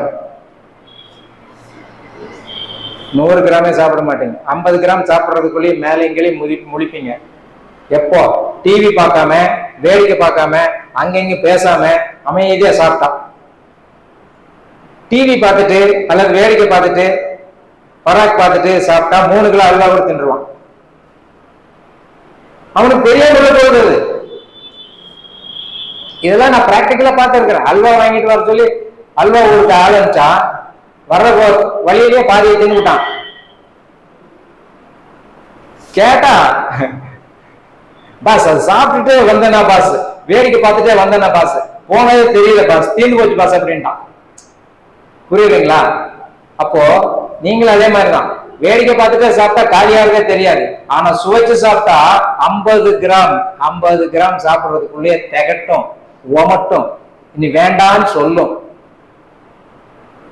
என்ஜாய் பண்ணி சாப்பிட்டுருக்கிறீங்களா இல்லையா? இனிமேல் என்ஜாய் பண்ணி சாப்பிடுங்க. பரவாயில்ல, இன்னைக்கே வீட்டுக்கு போய் ஒரு 100 கிராம் அல்வா வாங்கிட்டு போய் உட்கார்ந்து ட்ரை பண்ணி பாருங்க, நான் சொல்றதுல எவ்வளவு உண்மை இருக்குதுன்னு சொல்லி. அப்ப சுவைச்சு சாப்பிடுறது உங்களுடைய உடல் நலத்திற்கு மிக மிக அத்தியாவசியமான ஒரு விஷயம். எங்க செக் பாயிண்ட் அப்படின்னு தெரிஞ்சுக்கணும். இன்னும் நிறைய பேருக்கு பசியே தெரியறது இல்லை, மெக்கானிக்கலா சாப்பிடுறோம். பசிக்கலன்னா என்ன பண்ணணும்? தண்ணி மட்டும் குடிச்சிட்டு கொஞ்ச நேரம் விட்டுடணும். 1 மணி நேரம், 1/2 மணி நேரம், 10 நிமிஷம், 15 நிமிஷம், எவ்வளவு நேரம் தள்ளி போட முடியுமோ அவ்வளவு நேரம் தள்ளி போடணும். அப்ப பசிங்கிற உணர்வு எப்ப வருதுன்னு தெரியும். வரலன்னா திரும்பியும் தண்ணி குடிக்கணும், கொஞ்சம் கொஞ்சமா குடிக்கணும். அப்படியே கடமுடான்னு தண்ணி அப்படியே கமுத்தக்கூடாது, வயிற்ற நிறைக்க கூடாது. தண்ணியை கூட சுவைச்சுதான் குடிக்கணும். அப்பதான் தண்ணிக்கு எவ்வளவு இடம் இருக்குதுன்னு நமக்கு சொல்லும். நீங்க தண்ணி அண்ணாந்து குடிச்சீங்கன்னா பாட்டில் நிறைய உள்ள போயிடும். வாய் வச்சு ருசிச்சு குடிச்சீங்கன்னா 2 டம்ளருக்கு மேல சாதாரணமா இங்க யாருமே குடிக்க முடியாது. 1/2 டம்ளருக்கு மேலே குடிக்க முடியாது சில நேரத்துல எல்லாம். அப்போ இதெல்லாம் அளவு முறை யார் சொல்றான்னா சுவை தான் சொல்லுது, உங்க உணர்வு தான் சொல்லுது அப்படின்னு தெரிஞ்சுக்கிட்டீங்கன்னா தேவையில்லாதது உள்ள போலனால நீங்க ஆரோக்கியமா இருக்க போறீங்கன்னு அர்த்தம். அடுத்தது நாம எதை சாப்பிட்றோம் அப்படின்னு பார்க்கணும். நாம சாப்பிட்றது எல்லாமே குப்பை உணவுகளாக இருக்கிறது. குப்பை உணவுனா பவுடர், அதாவது மாவு தான் சாப்பிட்டுட்டு நோவு வந்து சீக்கிரம் சாவை எதிர்பார்க்கிறோம். இன்னைக்கு எல்லாரும் அதே தான். காலையில் இட்லி, சாயந்தரம் தோசை, காலையில் சப்பாத்தி, சாயந்தரம் பூரி. இல்லாத வீடு அது ஒரு வீடான்னு கேட்குறான். அந்த மாதிரி வீட்டுல எல்லாம் நான் சாப்பிட மாட்டேங்கிறான். அப்படிதான் ஆயிடுச்சு. இன்னைக்கு ஏதாவது ஒரு மாவு இருக்கணும் காலையில. இந்த மாவுங்கிறது பலகாரம். அந்த காலத்துல பலகாரங்கிறது எப்போவாது ஒருக்காக பண்ணுவாங்க. அவங்களுக்கு தெரிஞ்சிருக்குது இந்த மாவு சாப்பிட்டா நோவுதான்னு சொல்லி, அதனால எப்போவாது ஒருக்காக தான் சாப்பிடுவாங்க. ஆனா நாம் என்ன பண்றோம், டெய்லி பலகாரம் தான். சரி, அப்படி சாப்பிட்டா உங்களுக்கு என்னையா கஷ்டம் அப்படின்னு கேட்பீங்க நீங்க. அதாவது ஒரு தானிய மணியை அப்படியே வச்சிருந்தா 25 வருஷம் கழிச்சு எடுத்து விதைச்சா கூட அது முளைக்கும். அதாவது உயிரோடு இருக்குன்னு அர்த்தம். ராகி எல்லாம் பாருங்க, கம்பு, சோளம், நெல் எல்லாமே கொஞ்சம் பாதுகாப்பா வச்சா போதும், 25 இயர்ஸ் இருக்கும். நீங்க அரைச்சாச்சிங்கன்னா அப்பவே பயன்படுத்தணும்னு அர்த்தம். நம்ம பாட்டிமாலாம் இந்த ராகியை அரைச்சு களி கிண்டுவாங்க. அவங்க என்ன பண்ணுவாங்கன்னா தண்ணியை காய வைக்கிறதுக்கு, அதாவது தண்ணியை அடுப்பேற்றி வச்சுட்டு அது கொதிக்கிறதுக்குள்ள கொண்டு போய் அந்த ராகியை கொண்டு போய் சொத்துக்கள்ல ஆட்டி எடுத்துட்டு வந்து கொண்டு வந்து களி கிண்டுவாங்க. அவங்க எந்த யூனிவர்சிட்டிலையும் படிக்கல, அதனாலதான் அவங்க கரெக்டா பண்றாங்கன்னு நினைக்கிறேன். எந்த படிப்பறிவும் அவங்களுக்கு கிடையாது. ஆனாலும் அந்த ராகி அரைச்சு இந்த மறுநாளைக்கு வச்சுக்கலாம்னு சொல்லலாம் அவங்க நினைக்கல. அன்னன்னைக்கு கரெக்டா அரைச்சு அன்னன்னைக்கு யூஸ் பண்ணுவாங்க. இதுல யாராவது அது மாதிரி இருக்கிறமா? இல்ல. நமக்கு தான் டிபார்ட்மெண்ட் ஸ்டோர்காரர் இருக்கானே, அவன் எப்பவும் அரைச்சு வச்சிருக்கிறான். 6 மாசத்துக்கு முன்னாடியே டேக் போட்டு வச்சிருக்கிறான். சரி, அப்படி அரைச்சு வச்சா என்ன ஆகும்? பூச்சி வந்துடும். பூச்சி வரக்கூடாது அப்படின்னு என்ன பண்ணணும், அதுக்குள்ள பூச்சி வராத மாதிரி ஒரு கெமிக்கல் இருக்குது. அதுக்கு பேர் ப்ரிசர்வேட்டிவ்னு கௌரவமா சொல்லிக்குவாங்க. பூச்சி வரக்கூடாதுன்னா பூச்சிக்கு எதிரான மருந்து தானே போடணும். இப்ப நம்ம சாப்பாடு தான் சாப்பிட்றோம்னா என்ன பண்ணுவோம், அந்த அரிசியை ஒரு தடவை அலாசி தண்ணியில நல்லா கிளீன் பண்ணிட்டு ஆக்கி சாப்பிடுவோம். இப்போ மாவு பூச்சி மருந்து போட்டிருக்குதுன்னு வச்சுக்குவோம். நம்ம புரியறதுக்காக சொல்றேன், ப்ரிசர்வேட்டிவ் தான், அது மருந்து தானே, அது போட்டிருக்குது. இப்ப அதை கொண்டாந்து நீங்க சார் சொல்லிட்டாரு, எதுக்கு ஒரு தடவை கழுவிட்டு சப்பாத்தி பண்ணிக்கலாம் அப்படின்னு பண்ண முடியுமா? யாராவது பண்ணியிருக்கீங்களா? அப்படி கழுவுனா தண்ணியோட அது போயிடும். அப்ப நீங்க சாப்பிட்றது பூச்சி மருந்தோட மாவை. அப்ப நமக்கு நோய் வருமா வராதா? விஷம் சாப்பிட்ட நோய் தானே. ஆமா. இன்னும் இதை விட இன்னும் கொஞ்சம் மேல போய் பார்த்தா, ஒரு மாவை அரைச்சிட்டோம்னா அது வந்து குழு மாதிரி, பேஸ்ட் மாதிரி மாறிடும். எந்தெந்த மாவுல எல்லாம் அந்த பேஸ்ட் அதிகமா இருக்குதோ அந்தந்த மாவெல்லாம் குளூட்டனின் ஒரு பொருள் அதிகமா இருக்கு. அது அதிகமா இருக்கிறது எதுன்னா கோதுமை மாவு. இந்த கோதுமை மாவில் இருக்கிற குளூட்டனின் என்ன பண்ணுது, விஞ்ஞான பூர்வமா பார்த்தோம்னா அது மண்ணீரல் இருக்கக்கூடிய அந்த பீட்டா செல்ஸை வந்து அழிச்சிடுது. அப்படி அழிச்சிட்டா இன்சுலின்ங்கிற ஒரு விஷயமே சுரக்காது. இன்சுலின் சுரக்கலன்னா அப்புறம் நீங்க பன்னி இன்சுலின், மாட்டு இன்சுலின் எங்க வேற விலங்கு கிட்ட இருந்து வாங்கி நம்ம குத்திக்க வேண்டியதுதான். புரியுதா நான் சொல்றது? அதாவது நேரா நீங்க பண்ணிக்கிட்டு வாங்க முடியாது, மெடிக்கல் ஸ்டோர்ல இருந்து வாங்கிக்கலாம். அப்போ உங்களுக்குள்ள இன்சுலின் சுரக்கணுமா, மெடிக்கல் ஸ்டோர்ல வாங்கி குத்திக்கணுமா? அப்ப என்ன பண்ணக்கூடாது, இந்த குளுன்னு சொல்லக்கூடிய இந்த பேஸ்ட் இருக்கக்கூடிய இந்த மாவுகளை நாம் தொடாமல் இருப்பது நன்று அப்படின்னு புரியுதா இல்லையா? இது விஞ்ஞான பூர்வமா. சரி, வரலாறு மூலமா ஏதாவது இருக்கா அப்படின்னா இருக்கு. இப்போ 2 ப்ராடக்ட்ஸ், 2 உணவுப் பொருள்கள்ல வந்து தவிர்க்க முடியாத உணவுப் பொருள்கள் நம்ம அதிகமா பயன்படுத்திட்டு இருக்கிறதுல இப்ப நான் ஒண்ணு சொன்னேன், இன்னொன்னு இருக்குது பால். அதை சொல்லிட்டு நான் அந்த வரலாற்று இதுக்கு போறேன். இந்த பால் இல்லாத வீடே கிடையாது. பால் இல்லைன்னா காலையில விடியாது. முதல்ல எந்திரிச்சது அந்த வெள்ளை விஷத்தை காப்பியை போட்டு கருப்பாக்கி அல்லது வேற ஒரு கலர் ஆக்கி சாப்பிட்டுட்டு தான் வேற வேலை. சரி, அந்த பால் ஏன் சாப்பிடக்கூடாது? அந்த பால் வந்து செரிக்கவே முடியாதது. அதுல இருக்கக்கூடிய ஒரு திரவம், ஒரு ஜெல்லு மாதிரி ஒண்ணு இருக்கும் பாருங்க, அதுக்கு பேர் கேசின்னு சொல்லுவாங்க. வலுவழுப்பான ஒரு திரவம். அந்த திரவம் உள்ள போயிடுச்சுன்னா, ஒட்டிடுச்சுன்னா நம்ம ஜீரண தன்மையை கெட்டு போயிடும். அதனாலதான் என்கே சர்மான் ஒருத்தர் ஒரு புக் எழுதியிருக்கார், the white poison, milk the white poison, அதாவது பால் ஒரு வெள்ளை விஷம் அப்படின்னு எழுதியிருக்கார். பல விஞ்ஞான நிரூபணங்களோடு எழுதியிருக்கிறது. சாதாரண சளியிலிருந்து கேன்சர் வரைக்கும் எந்த நோயையும் உண்டு பண்ண வாய்ப்புள்ளது பால், பால் பொருட்கள் அப்படின்னு எழுதியிருக்கார். உண்மைதான். நாங்க பிராக்டிக்கலா பாக்குறோம், எக்ஸ்பீரியன்ஸ் பண்றோம். நாங்க பால் சாப்பிடுறதில்லை, அதனால அதனுடைய வித்தியாசம் நம்மளால உணர முடியுது. பால் என்ன பண்ணும்னா கூர் உணர்வை கட் பண்ணிடும். அதாவது உங்களுக்கு பசிக்கணும், பசி தெரியாது பால் சாப்பிட்டா. ருசிக்கணும், ருசி தெரியாது பால் சாப்பிட்டா. ஒரு திருப்தி தெரியாது பால் சாப்பிட்டா. அப்ப இந்த கூர் உணர்வை அது வெட்டிடும். அப்படின்னு என்ன, நீங்க எவ்வளவு வேணா சாப்பிடுவீங்க.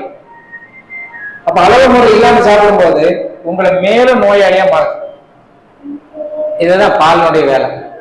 இந்த ரெண்டுமே, மாவையும் பாலையும் அதிகமா பயன்படுத்துற ஒரு ஸ்டேட் இருக்குது நம்ம இந்தியாவில். அதுக்கு பேர் பஞ்சாப்.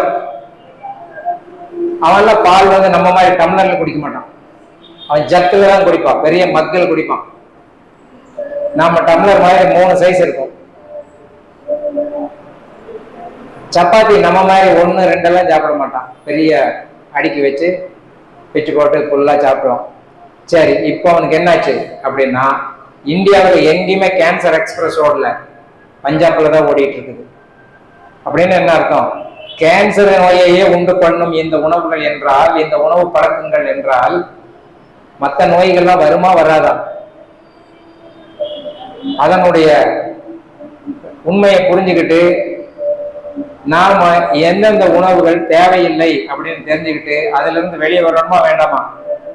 ஆமா. அப்ப என்னதான் சாப்பிடுறது? மாவை விட்டுரு, பாலை விட்டுருன்னா இந்த 2லதான் என் உயிரே இருக்குது அப்படின்னு நீங்க நிறைய பேர் உங்க மனசுக்குள்ள பேசிக்கிறீங்க. இந்த உலகத்துல மிகப்பெரிய ஆராய்ச்சி எல்லாம் பண்ணாங்க. எந்த உணவு மனித உணவு, எந்த உணவு மனிதனுக்கு அதிகமான பலத்தை கொடுக்கக்கூடிய உணவு, எந்த உணவு பலவீனத்தை உண்டாக்கக்கூடிய உணவு அப்படின்னு லிஸ்ட் எடுத்தா, மிருகம், இந்த மிருகத்திலிருந்து எடுக்கக்கூடிய இந்த எசன்ஸ் மாதிரி இருக்கிறது, இந்த மாவு உணவுகள் தான் பலவீனத்தை அதிகமாக்குறது. அப்புறம் எந்த உணவு பலத்தை கொடுக்கக்கூடிய உணவு அப்படின்னா பழம் தான் பலம். இது நமக்கு பேசுறதுக்கே ரைமா தான் இருக்குது. ஆனா உண்மையும் அதுதான். ஆனா அதுக்காக எந்த பழத்தை சாப்பிடணுமா, எந்தெந்த பழத்தை சாப்பிடக்கூடாது அப்படின்னு ஒரு கணக்கு இருக்கு. உங்க ஏரியாவில் விளையிற பழத்துக்கு தான் அந்த பலத்தை கொடுக்கக்கூடிய தன்மை இருக்கு. நீ காஷ்மீர் ஆப்பிள் வாங்கிட்டு வந்து சாப்பிடக்கூடாது, அது அவன் சாப்பிட்டு போட்டும். நீ காந்தலூர் ஆப்பிள் பக்கத்துல இருக்குதுன்னா அது வாங்கி சாப்பிடலாம். நம்ம ஊர் பக்கத்துல எது விளையுதோ அதுதான் நமக்கு சக்தியை கொடுக்கக்கூடிய பழங்கள். அதுவும் சீசனல் பழங்கள். எந்தெந்த சீசனுக்கு எந்தெந்த பழம். இப்ப என்ன சீசனு? மாம்பழம். மாம்பழம் தான் இப்போ சாப்பிட வேண்டிய மிக உயர்ந்த பழங்கள்ல, மிக உயர்ந்த உணவுகளில் மிக உயர்ந்த உணவு மாம்பழம். அடுத்தது பச்சை காய்கறிகள். பச்சை காய்கறிகள் என்ன, நாம் என்ன சொல்றோம், உடனே கேரட் பீட்ரூட் 2 தான் நம்ம மனசுக்கே வருதுங்கிறான். அது இல்ல, பச்சையா இருக்கும் பாரு, அதுதான் பச்சை காய்கறின்னு சொல்றாங்க அப்படின்னு சொல்றேன். அதாவது வெள்ளரிக்காய், வெண்டைக்காய், பீர்க்கங்காய், புடலங்காய், இந்த மாதிரி பச்சையா இருக்குல்ல, இதுல எதெல்லாம் பச்சையா சாப்பிட முடியுமோ, சாலட்ஸா சாப்பிட முடியுமோ, அதையெல்லாம் நிறைய கன்சியூம் பண்ணலாம். அதுல உச்சமானது தேங்காயும் ஒண்ணு. ஐயா எல்லாத்துக்கும் கடைசி வரைக்கும் கேக்குதுங்களா? என்ன இங்க ஒரு சின்ன நியூசன்ஸ். ஐயா அந்த ஜெனரல் சாப்பிட்டீங்கய்யா?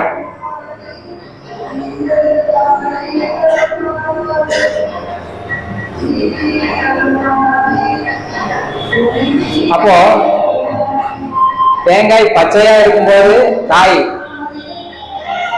அது கொஞ்சம் பிரவுன் ஆயிடுச்சுன்னா கொட்டை. தேங்காய்க்கு 2 வகை இருக்கு. காயாவும் பயன்படுத்தலாம், கொட்டையாவும் பயன்படுத்தலாம்.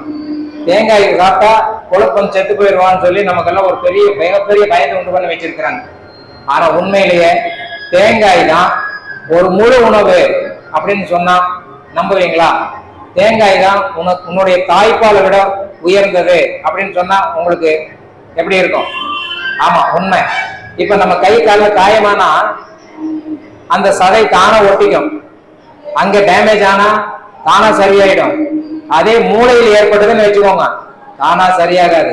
மூளை செல்கள் ரெப்பேர் பண்றதுக்கு தாய்ப்பால்ங்கிற ஒரு பயோகெமிஸ்ட்ரி வேணும். அதாவது சோடியம் மோனோலாரிக் ஆசிட் அப்படிங்கிற ஒரு பயோகெமிஸ்ட்ரி வேணும்.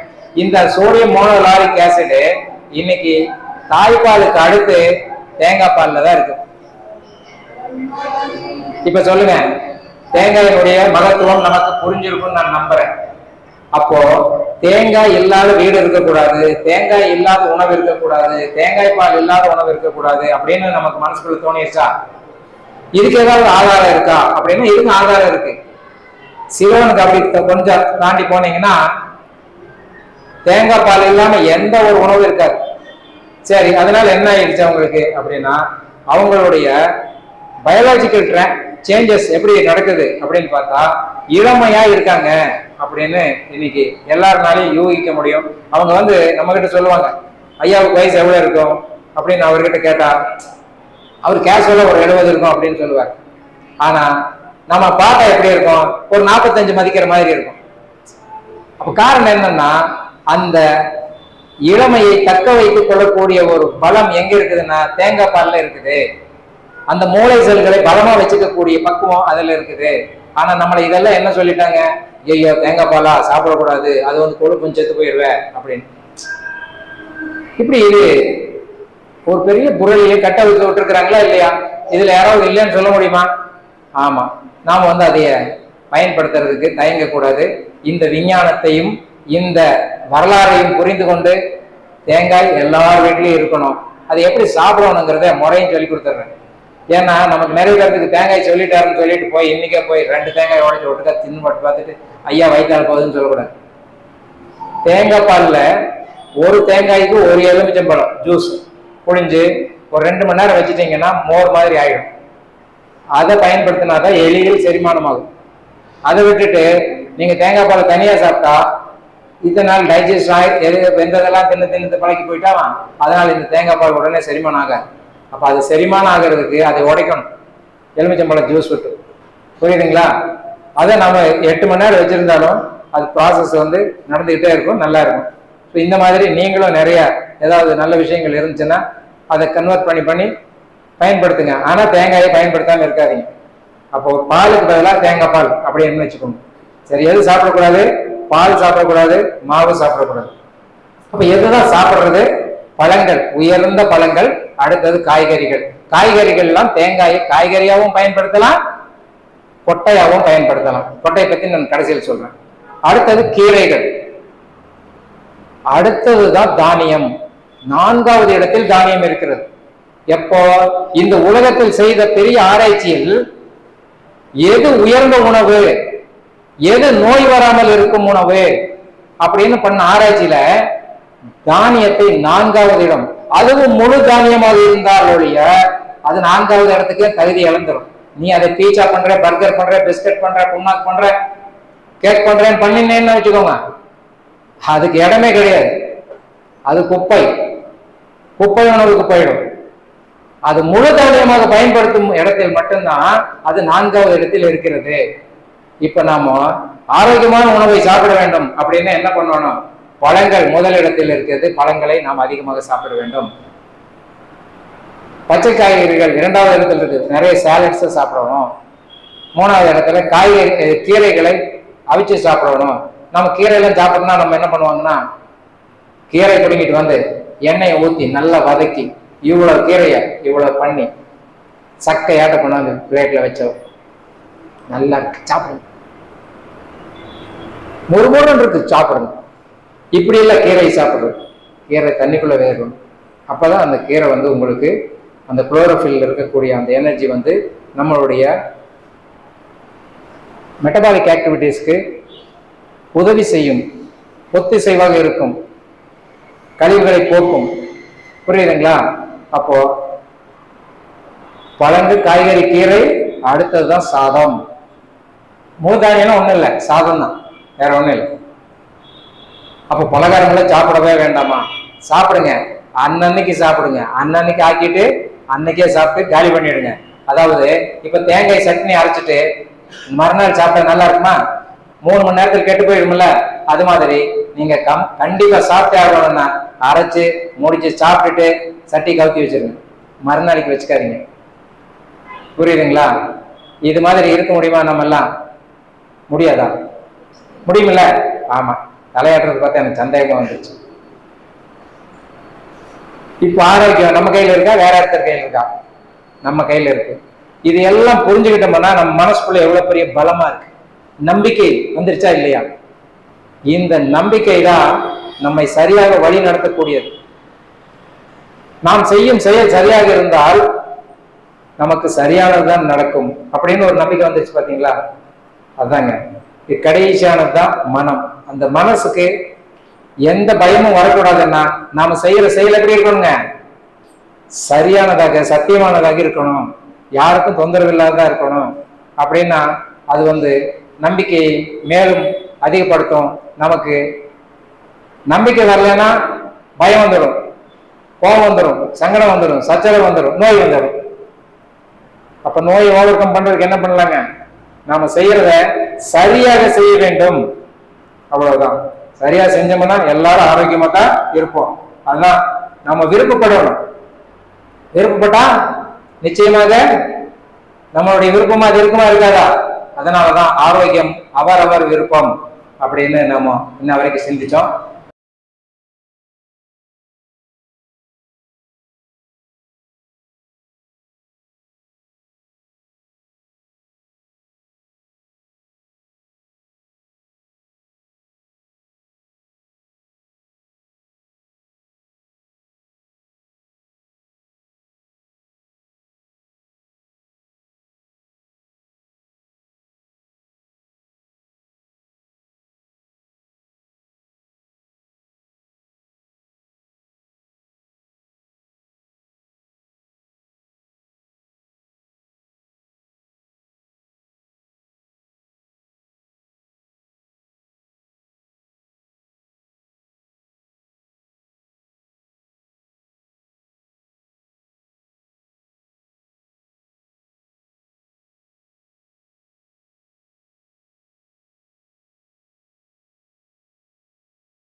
இந்த நிகழ்ச்சியினுடைய நோக்கம் என்ன?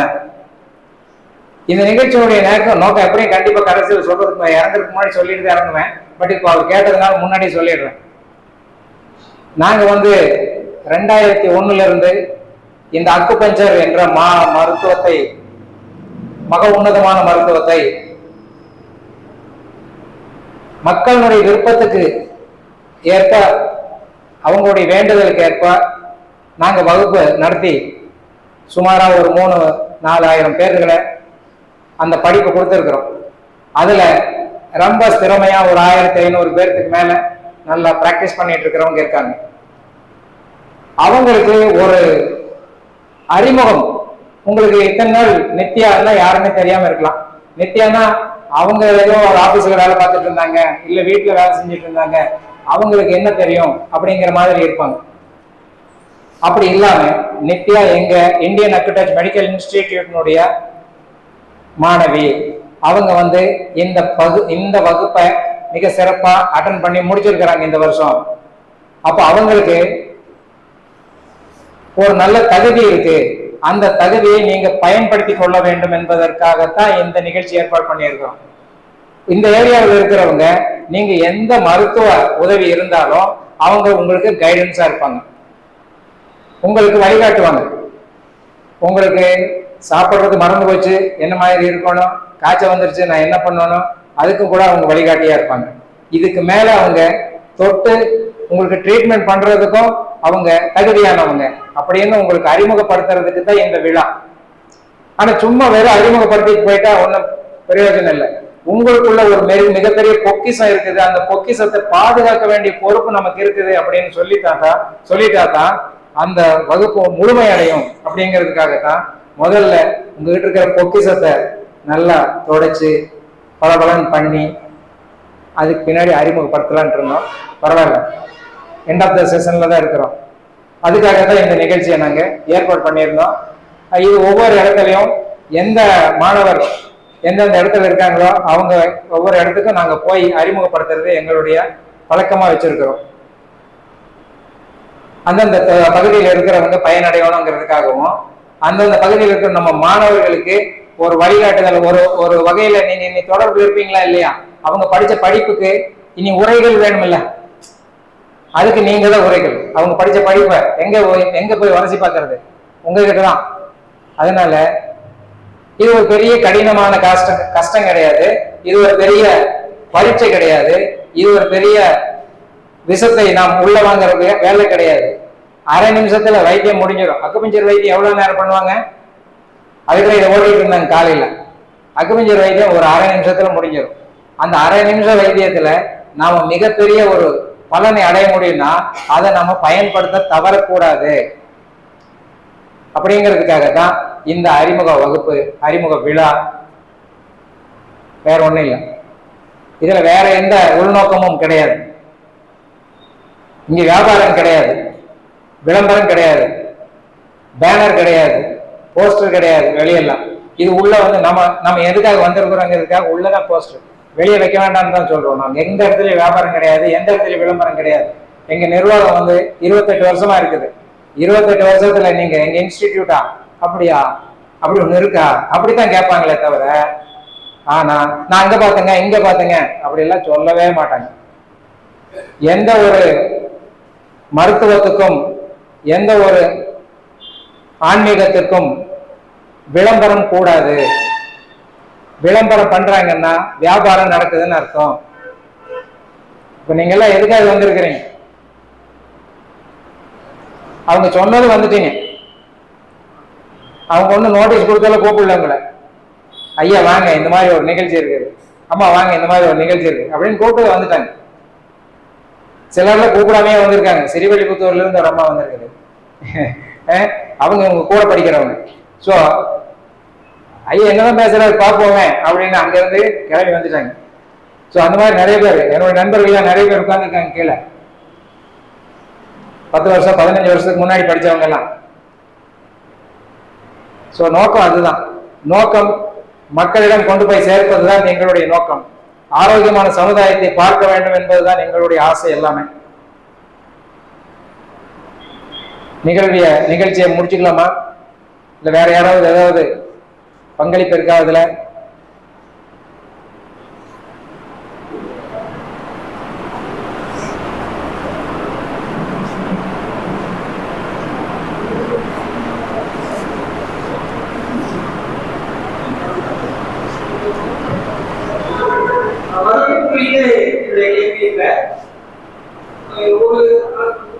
ஒரு சிகிச்சை மருத்துவரா சமூக பற்றிய கருத்துரை சொல்கிறேன். கல்வி குறித்து உங்கள் பார்வை என்ன என்று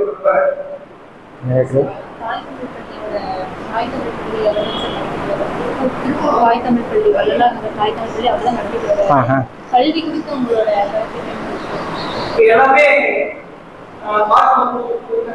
ஆங்கில மருத்துவ போயிட்டாங்க அப்படிங்கும்போது வந்து இன்றைக்கு எல்லாருமே ஆங்கிலோட கல்வி நோக்கி போயிட்டு போது வந்து ஒரு மருத்துவ கல்வி குறித்து உங்கள் பார்வை நான் தெரிஞ்சுக்க வருவேன். நன்றியா. முதல்ல வந்து உங்க பள்ளியை நடத்தி கொண்டிருக்கிற உங்களுக்கு வாழ்த்துக்கள். இன்னைக்கு அது நான் சொல்ல வேண்டியதில்லை, உலகமே சொல்லிட்டு இருக்குது. பள்ளி கல்வி அல்லது கல்லூரி கல்வி எல்லாமே சும்மா மனப்பாடம் பண்ணி ஒப்பிக்கிற ஒரு கம்ப்யூட்டர் ஜாபா பண்ணிட்டு இருக்கிறோம். நம்மளுடைய பாரம்பரியம் காணாம போயிட்டு இருக்குது. அப்ப பாரம்பரியத்தை மீட்டெடுக்கணும்னா நானும் நீங்களும் வெறும் வாய் பேச்சல சரியா வராது. செயல்ல உங்களை மாதிரி செயல்படுறவங்க, அவங்கள நாம இனம் கண்டு அவங்களுக்கு நம்மனால ஆன விஷயங்களை நாம அவங்களுக்கு சப்போர்ட்டிவா இருந்து இந்த பாரம்பரியத்தினோட அந்த பாரம்பரிய கல்வியையும் பாதுகாக்க வேண்டிய பொறுப்பு நமக்கு எல்லாருக்கும் இருக்குது.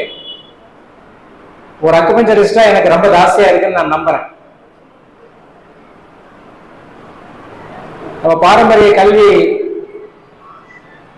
மாதிரி இப்ப இருக்கிற கல்வி இல்லை. கேட்டா எலக்ட்ரானிக்ல டிப்ளமா வாங்கியிருக்கேன்னு சொல்லுவாரு. ஸ்க்ரூ டிரைவர் கொடுத்து சுவிட்ச் போர்டை கழட்டினா கழட்ட மாட்டாரு, அவருக்கு கழட்ட தெரியாது. உதாரணத்துக்கு சொல்றேன், நான் கம்ப்யூட்டர்ல மாஸ்டர் டிகிரி வாங்கியிருப்பாரு, வாழ்வியல் அவருக்கு புரியவே இல்லை, தெரியவே இல்லை. அப்ப அது மாதிரி அது வெறும் ஒரு ஒற்றை பார்வையா இருக்குது. இன்னைக்கு கல்வி ஒற்றை பார்வையால பல விஷயங்களை காணாக்கிறாங்க.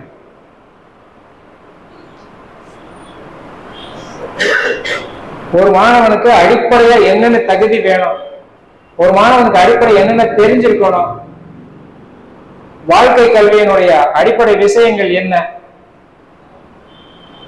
எந்த மொராலிட்டியும் இன்னைக்கு நம்ம பார்க்க முடிய மாட்டேங்குது.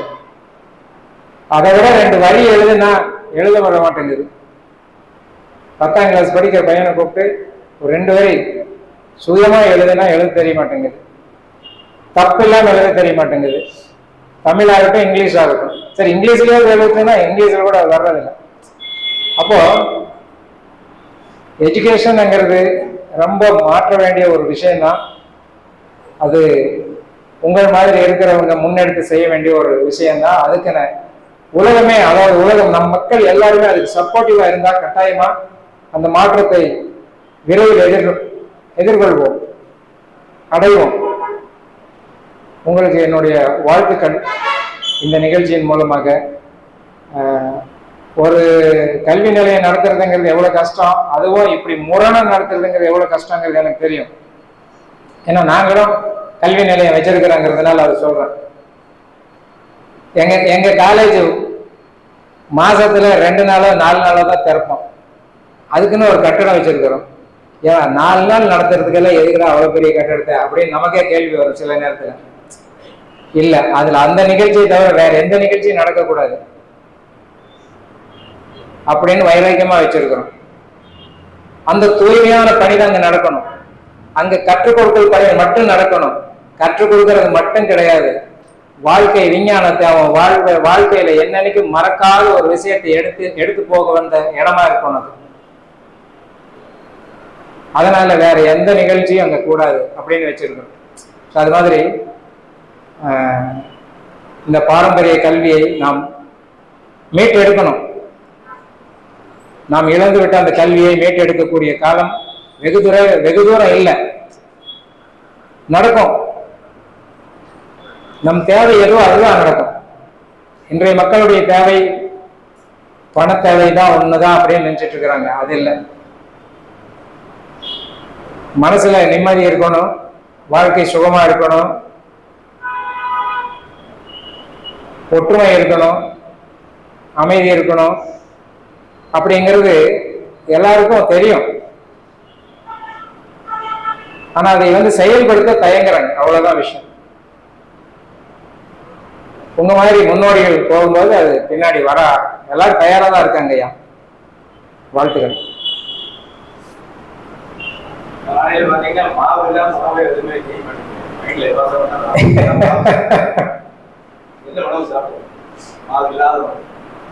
காலைல பழங்கள் சாப்பிடுங்க நிறைய. பழங்கள் இல்ல பணங்கள் இல்லைங்கய்யா, பழங்கள். பசிக்கிட்டோம், பசிச்சா ஒன்னும் ஆயிடாது. பலம் கிடைச்சிருச்சுல்ல, பலம் இருக்கும்போது பசிச்சாலும் ஒண்ணும் பண்ணாது.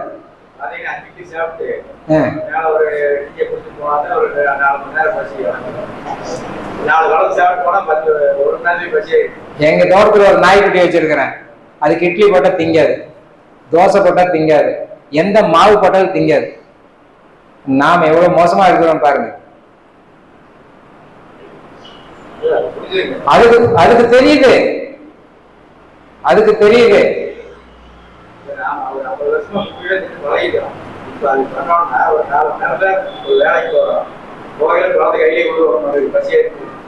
கொண்டு போலாம். நான் உங்க மாதிரி நான் நேரம் இங்க வரல. நான் ஒரு கம்பெனில ஒரு 6-7 வருஷம், அது போக இன்னொரு 14 வருஷம், இப்படி ஒரு 22 வருஷம் நான் சர்வீஸ் பண்ணியிருக்கிறேன். அங்க நான் இதையெல்லாம் நான் டெய்லி என்னோட வேலையில இதை இம்ப்ளிமெண்ட் பண்ணியிருக்கேன். நான் காலையில எந்திரிச்சது அடுப்பு பத்த வைக்க மாட்டேன். அங்க இருக்கிற பழம் காய்கறி எல்லாம் தூக்கி போட்டு டிஃபன் கேரில் எடுத்துட்டு போயிடுவேன். காலைல 6 மணிக்கு நான் அங்க இருக்கணும்னா 5 மணிக்கு 5:30 மணிக்கு கிளம்புனா தான் சரியா இருக்கும்.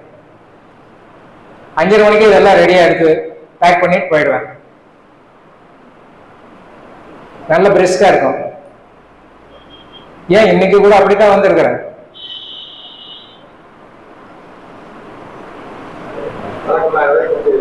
ஆமா, எல்லாம் மனுஷன் ஒரு ஒரு பழக்கப்பட்ட விலங்கு மாதிரி. பழக்கத்திலிருந்து விளக்கத்தை அடையும் வரை கஷ்டப்படுவான். விளக்கத்தை அடைஞ்சிருவான், பழக்கத்தை விட மாட்டான். ஏன்னா அந்த பழக்கத்திலேயே பழகி போயிடும். எப்போ பழக்கத்தை விட்டுட்டு விளக்கத்தை அடைந்தானோ அவன் மிகப்பெரிய முயற்சியாளன், வெற்றியாளன்.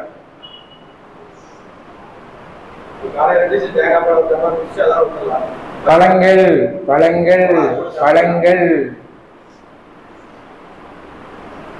காலை எழுந்தவுடன் படிப்புன்னு சொல்லி மாதிரி நம்ம பாரதியார். நம்ம காலை எழுந்தவுடன் பழம், அது அடுத்தது எப்ப வேணா என்ன வேணா சாப்பிட்டுக்கலாம். முதல் உணவு. இப்ப ஒண்ணு வேண்டாம். நமக்கு சினிமா வழியில பார்த்துருப்போம்ல, ஸ்ட்ரைக்கு, ஒரு வாரம் ஸ்ட்ரைக் பண்ணிட்டு என்ன பண்றாங்க, உண்ணாவிரதம் இருக்கிறாங்க.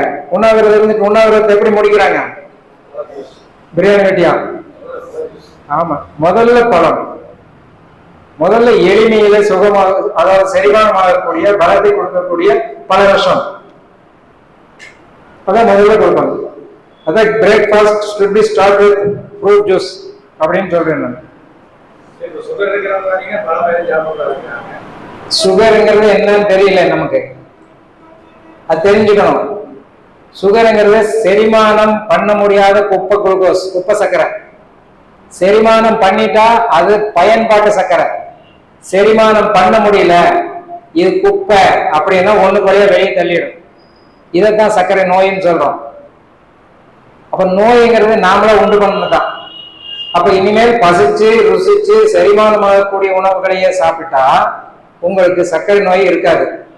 அப்ப முதல்ல பசிச்சு ருசிச்சு செரிமானமாக உணவை நம்ம சாப்பிட முடியுதான்னு முதல்ல பார்த்தாலே உங்களுக்கு அந்த நோயில இருந்து எப்படி வெளியே வர்றதுன்னு உங்களுக்கு வழிகாட்ட நித்தியமா இருக்காங்க, பயன்படுத்திக்கலாம். அதனால சுகர்ங்கிறது ஒரு பெரிய நோயா நீங்க நினைச்சு மண்டை உடைச்சிட்டு இருக்க வேண்டாம். எந்த நோய்க்கும் பேர் வைக்க வேண்டாம். ஏற்கனவே வச்சுட்டாங்க. அது வச்சது பரவாயில்ல. வச்சுட்டே பாத்தீங்கன்னா சுகர் இருக்கு, அதனால அதை சாப்பிடுறது சப்பாத்தி அதிகத்துக்கு அதை சப்பாத்தி சாப்பிடுற வரைக்கும் சுகர் உங்க கூடவே கட்டி பிடிச்சி படுத்திருக்கும், அது வெளியே போகாது. நான் சுகருக்கு மருந்து சாப்பாட்டே கரெக்ட் இருந்தாலும் அது லெவலே இருக்கு. மருந்து எடுக்கலன்னா நீங்க தைரியமா இன்னைக்கு நான் சொன்னதையெல்லாம் செஞ்சுட்டு ஒரு வாரம் கழிச்சு சிஸ்டர் பாருங்க. ஓகே, இல்ல இல்ல இல்ல 10 வருஷமா இருக்கு. நீங்க உணவு பழக்க தப்பாக எடுத்துட்டு இருந்தீங்கன்னா 10 வருஷம் இல்ல 100 வருஷம் வரைக்கும் ஆள் இருக்கிற மாதிரி இருக்கத்தான் செய்யும். நம்ம பழக்க வழக்கங்களை சரி பண்ணிக்கோங்க. ஐயா இதை கேட்க வந்தார்.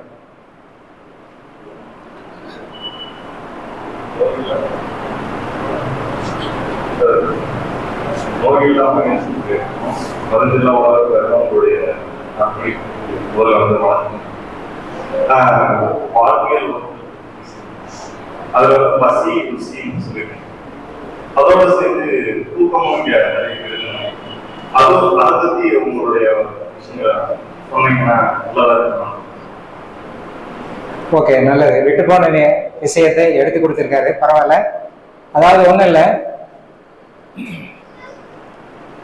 இப்ப நீங்க பசி ருசி தாகம் இதெல்லாம் ஒழுங்குபடுத்தினால உங்களுக்கு அசதிங்கிற ஒரு விஷயம் வரும். எப்போ வரும்னா முடியலன்னா அசதி. அப்ப அந்த அசதி இருக்கும்போது பல்ல கடிச்சிட்டு நம்ம வேலை பார்த்துட்டு இருக்க கூடாது. அசதி இருக்குன்னா பரவாயில்ல, கொஞ்ச நேரம் உட்கார முடியல படுத்துரு. எவ்வளவு நேரம்? 5 நிமிஷம் 10 நிமிஷத்துலயே அந்த அசதி போயிடும். அதே மாதிரி இரவு தூக்கம் உங்களுக்கு எல்லாத்துக்கும் ஒரு 8:45 இருந்து 9:30 தூக்கம் வருதா இல்லையா? இல்ல, அந்த நேரத்துக்கு தூக்கம் வரும். அப்ப நம்ம என்ன பண்ணுவோம்? ஐயோ இவங்கிட்ட போய் கடன் வாங்கணும், அவங்ககிட்ட போய் அதை வாங்கணும், இவங்கிட்ட போய் இதை வாங்கணும்னு சொல்லி நம்ம மக்கள் கொஞ்சம் பேர் அப்படி ஓடிட்டு இருப்பாங்க. இன்னும் கொஞ்சம் பேர் ஐயோ இந்த சீரியல் போயிடும் அந்த சீரியல் போயிடும்னு சொல்லி அது கூட போட்டி போட்டு 11 மணி ஆக்கிடுவாங்க. இப்போ தூக்கம் வந்துச்சு, நீங்க அது கூட ஒத்து போகல, அதனால அது இனிமேல் உங்க கூட ஒத்து போகாது. அப்போ உங்களுக்கு தூக்கம் வராது போயிடும். அப்புறம் உங்களுக்கு வந்து இன்சோமேனியா நோய் வந்துருச்சுன்னு சொல்லிடுவாங்க. இப்போ நோய் வந்துருச்சு, அந்த நோயை நாம உண்டாக்கிட்டோமா? நாம தான் உண்டாக்கிட்டோம். அப்ப அதனால தூக்கம் வந்து சூரியன் மறைஞ்சு 2.5 மணி நேரத்துல எல்லாருக்கும் வரும் சொக்கும். அந்த 8:15 8:45 9:15 எல்லாருக்கும் சொக்கும். அதான் தூங்க வேண்டிய நேரம். அப்ப தூங்குனீங்கன்னா காலையில 6 மணிக்கு முன்னாடி 5:30 மணிக்கே தூக்கம் விழிச்சிடும். ரொம்ப முடியாதவங்க அப்படி இருக்கிறவங்க தான் 6 மணி 6:30 மணி 7 மணி அதிகபட்சம். அதுக்கு மேல அந்த பெட்ல படுத்திருக்க முடியாது. அப்போ உடல் நலம் கம்மியா இருக்கிறவங்க, குறைவா இருக்கிறவங்க தூக்கம்ங்கிற ரீசார்ஜிங் ரொம்ப ரொம்ப அத்தியாவசியம். அப்ப இதை நம்ம மதிக்க கத்துக்கணும். அதே மாதிரி காலையிலும் மாலையிலும் கொஞ்ச நேரமாவது சூரிய ஒளியில நாம அப்படி வெளியே அந்த சூரிய ஒளியை நம்ம உள்வாங்கிக்கணும். நீங்க எவ்வளவு சிரமப்பட்டு இருந்தாலும் உடல் அளவுல மனதளவுல சூரியனை பார்த்துட்டு வெளியே உள்ள வந்தீங்கன்னா உங்களுக்கு பாதி பிரச்சனை சால்வ் ஆன மாதிரி தெரியும். நீங்க அதை அனுபவிச்சு பார்க்கணும். நாமளே இப்ப ஆபீஸ்ல இருக்கிறதுனால சூரியனை பார்க்கறதே இல்லையா? காலைல எழுந்திரிச்சு அறக்க பறக்க கிளம்பி ஆபீஸ் போனோம்னா ஆபீஸ் போறது அதே மாதிரிதான், கார்லயோ பஸ்லயோ போயிடுறோம். அங்க வெயிலுக்கு வேலையே இல்லை. ஆபீஸ் உள்ள இருந்து வெளியே வர்றதே இல்லை வெயில பாக்குறதுக்கு. அப்போ அந்த சூரியனுடைய கம்யூனிகேஷனே இல்லாம போயிடுது. கொஞ்சம் ஒரு 10 நிமிஷம் 15 நிமிஷம், என்ன கேட்டா ஒரு 40 நிமிஷம் இருக்கணும்னு சொல்லுவேன். பட் அவ்வளவு இருக்க முடியுமா இல்லையான்னு தெரியல. புரிஞ்சுக்கோங்க, இருக்கிறதுக்கான முயற்சி கூட பண்ணுங்க. நான் என்ன சொல்லுவேன்னா, இந்த பெண்கள் வெங்காயம் தெளிச்சா கூட நீ வெயில் உட்காந்து வெங்காயம் தெளியுங்க. குழந்தைங்க படிச்சா கூட காலையில் வெயில் அங்க போய் உட்காந்து படி கொஞ்ச நேரம். சாயந்தரம் வெட்ட வெளியில படிக்க வைங்க. அந்த வெயில்னா அந்த மதியானம் மொட்டை மாடியில் உட்கார வச்சு படிக்க வைக்கிறாங்க. சாயந்தர வெயில், காலை வெயில், இளம் வெயில்னு சொல்றோம்ல அந்த வெயில், மினிமம் ட்ரெஸ்ல அந்த வெயில நீங்க ஏத்துக்கிறது உங்களுக்கு இன்னும் பலத்தை அதிகப்படுத்தும், நோய் நிலையை குறைக்கும். அதனால இந்த இயற்கையினுடைய சக்தியை உள்வாங்கக்கூடிய வாய்ப்பை உண்டு பண்ண வேண்டிய பொறுப்பு நமக்கு எல்லாருக்கும் இருக்குது அப்படிங்கிறத மறந்துடக்கூடாது. எப்ப நம்ம இயற்கையை விட்டு விலகி போறோமோ அப்பதான் நமக்கு ஷார்ட்ஃபால் நோய் வருது. அப்போ இயற்கையை நல்லா பயன்படுத்திக்க தெரியணும். நன்றி நண்பரே.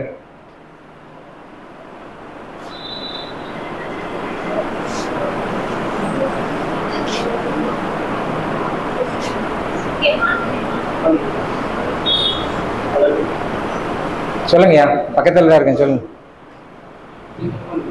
வணக்கம். இயற்கை முறையிலேயே அவ்வளவுதான கேள்வி? சரி, இப்போ வலிங்கிறது என்னங்கிற அந்த ஞானம் உங்களுக்குள்ள உள்ள போயிட்டாலே அது நல்லா இருக்கிறதுக்கான சாத்தியம் இருக்குது. இது அக்குபஞ்சர் சித்தாந்தம். உங்க செல்களுக்கு ஞானம் வந்துருச்சு அப்படின்னா அது சரி பண்ணிட்டு தான் இருக்குது. நாம தான் அதுக்கு அந்த வைத்தியம் பண்ணலாமா, ஒளிச்சல் போடலாமா, குளிச்சல் போடலாமா, நீவி விடலாமா, நட்டை எடுக்கலாமா, பிசியோதெரபி பண்ணலாமா, இன்னும் என்னென்னலாம் பண்ணலாமான்னு சொல்லி பண்ணி பார்த்துருப்போம். எதையும் பண்ண வேண்டாம். இப்போ நான் சொன்னது ஃபாலோ பண்ணி பாருங்க. நல்லா ஆகலை அப்படின்னு நல்லா குறைஞ்சிது, அதுக்கு மேலே குறைய மாட்டேங்குது அப்படின்னு ஒரு காலம் வருமில்ல, அப்படி வரும்போது அக்குபஞ்சர் பண்ணிக்கோங்க.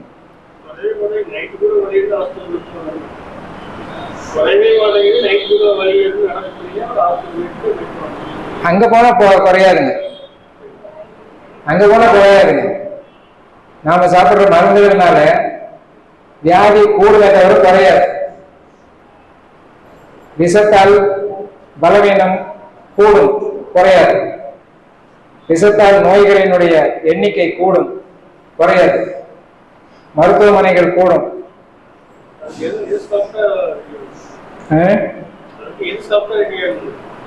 ஒன்னும் சாப்பிடாம கொடுங்க வலிக்கும் போது. அதுதான் பாத்தீங்களா, நீங்க இந்த நிலையில் இருக்கிற வரைக்கும் உங்களுக்கு எப்படி வலி போகும்?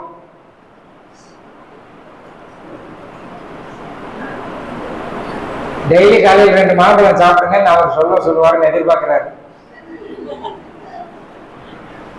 நான் சொல்றதுல எனக்கு ஒன்றும் ஆட்சேபனை இல்லை. ஆனா எல்லாரும் அதையே ஃபாலோ பண்ணிட்டு என்ன பண்றதுன்னு நான் யோசிக்கிறேன், வேற ஒண்ணும் இல்லை. உங்களுக்கானது எல்லாமே சொல்லிட்டேயா நானு. அதுல நீங்க அதை மட்டும் கடைபிடிச்சாலே உங்களுக்கு என்ன வித்தியாசம் தெரியுதுன்னு உங்களுக்கு தெரிஞ்சு போயிடும். அப்படி தெரியலங்கிற பட்சத்துல நீங்க நித்யாவா சிஸ்டர் அணுகுங்க, அவங்க உங்களுக்கு வழிகாட்டுவாங்கன்னு சொல்றேன். சரிங்களா?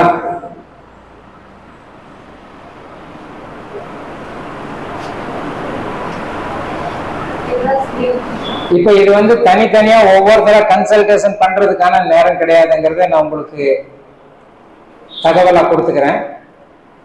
ஏன்னா இது அந்த மாதிரி இடம் கிடையாது.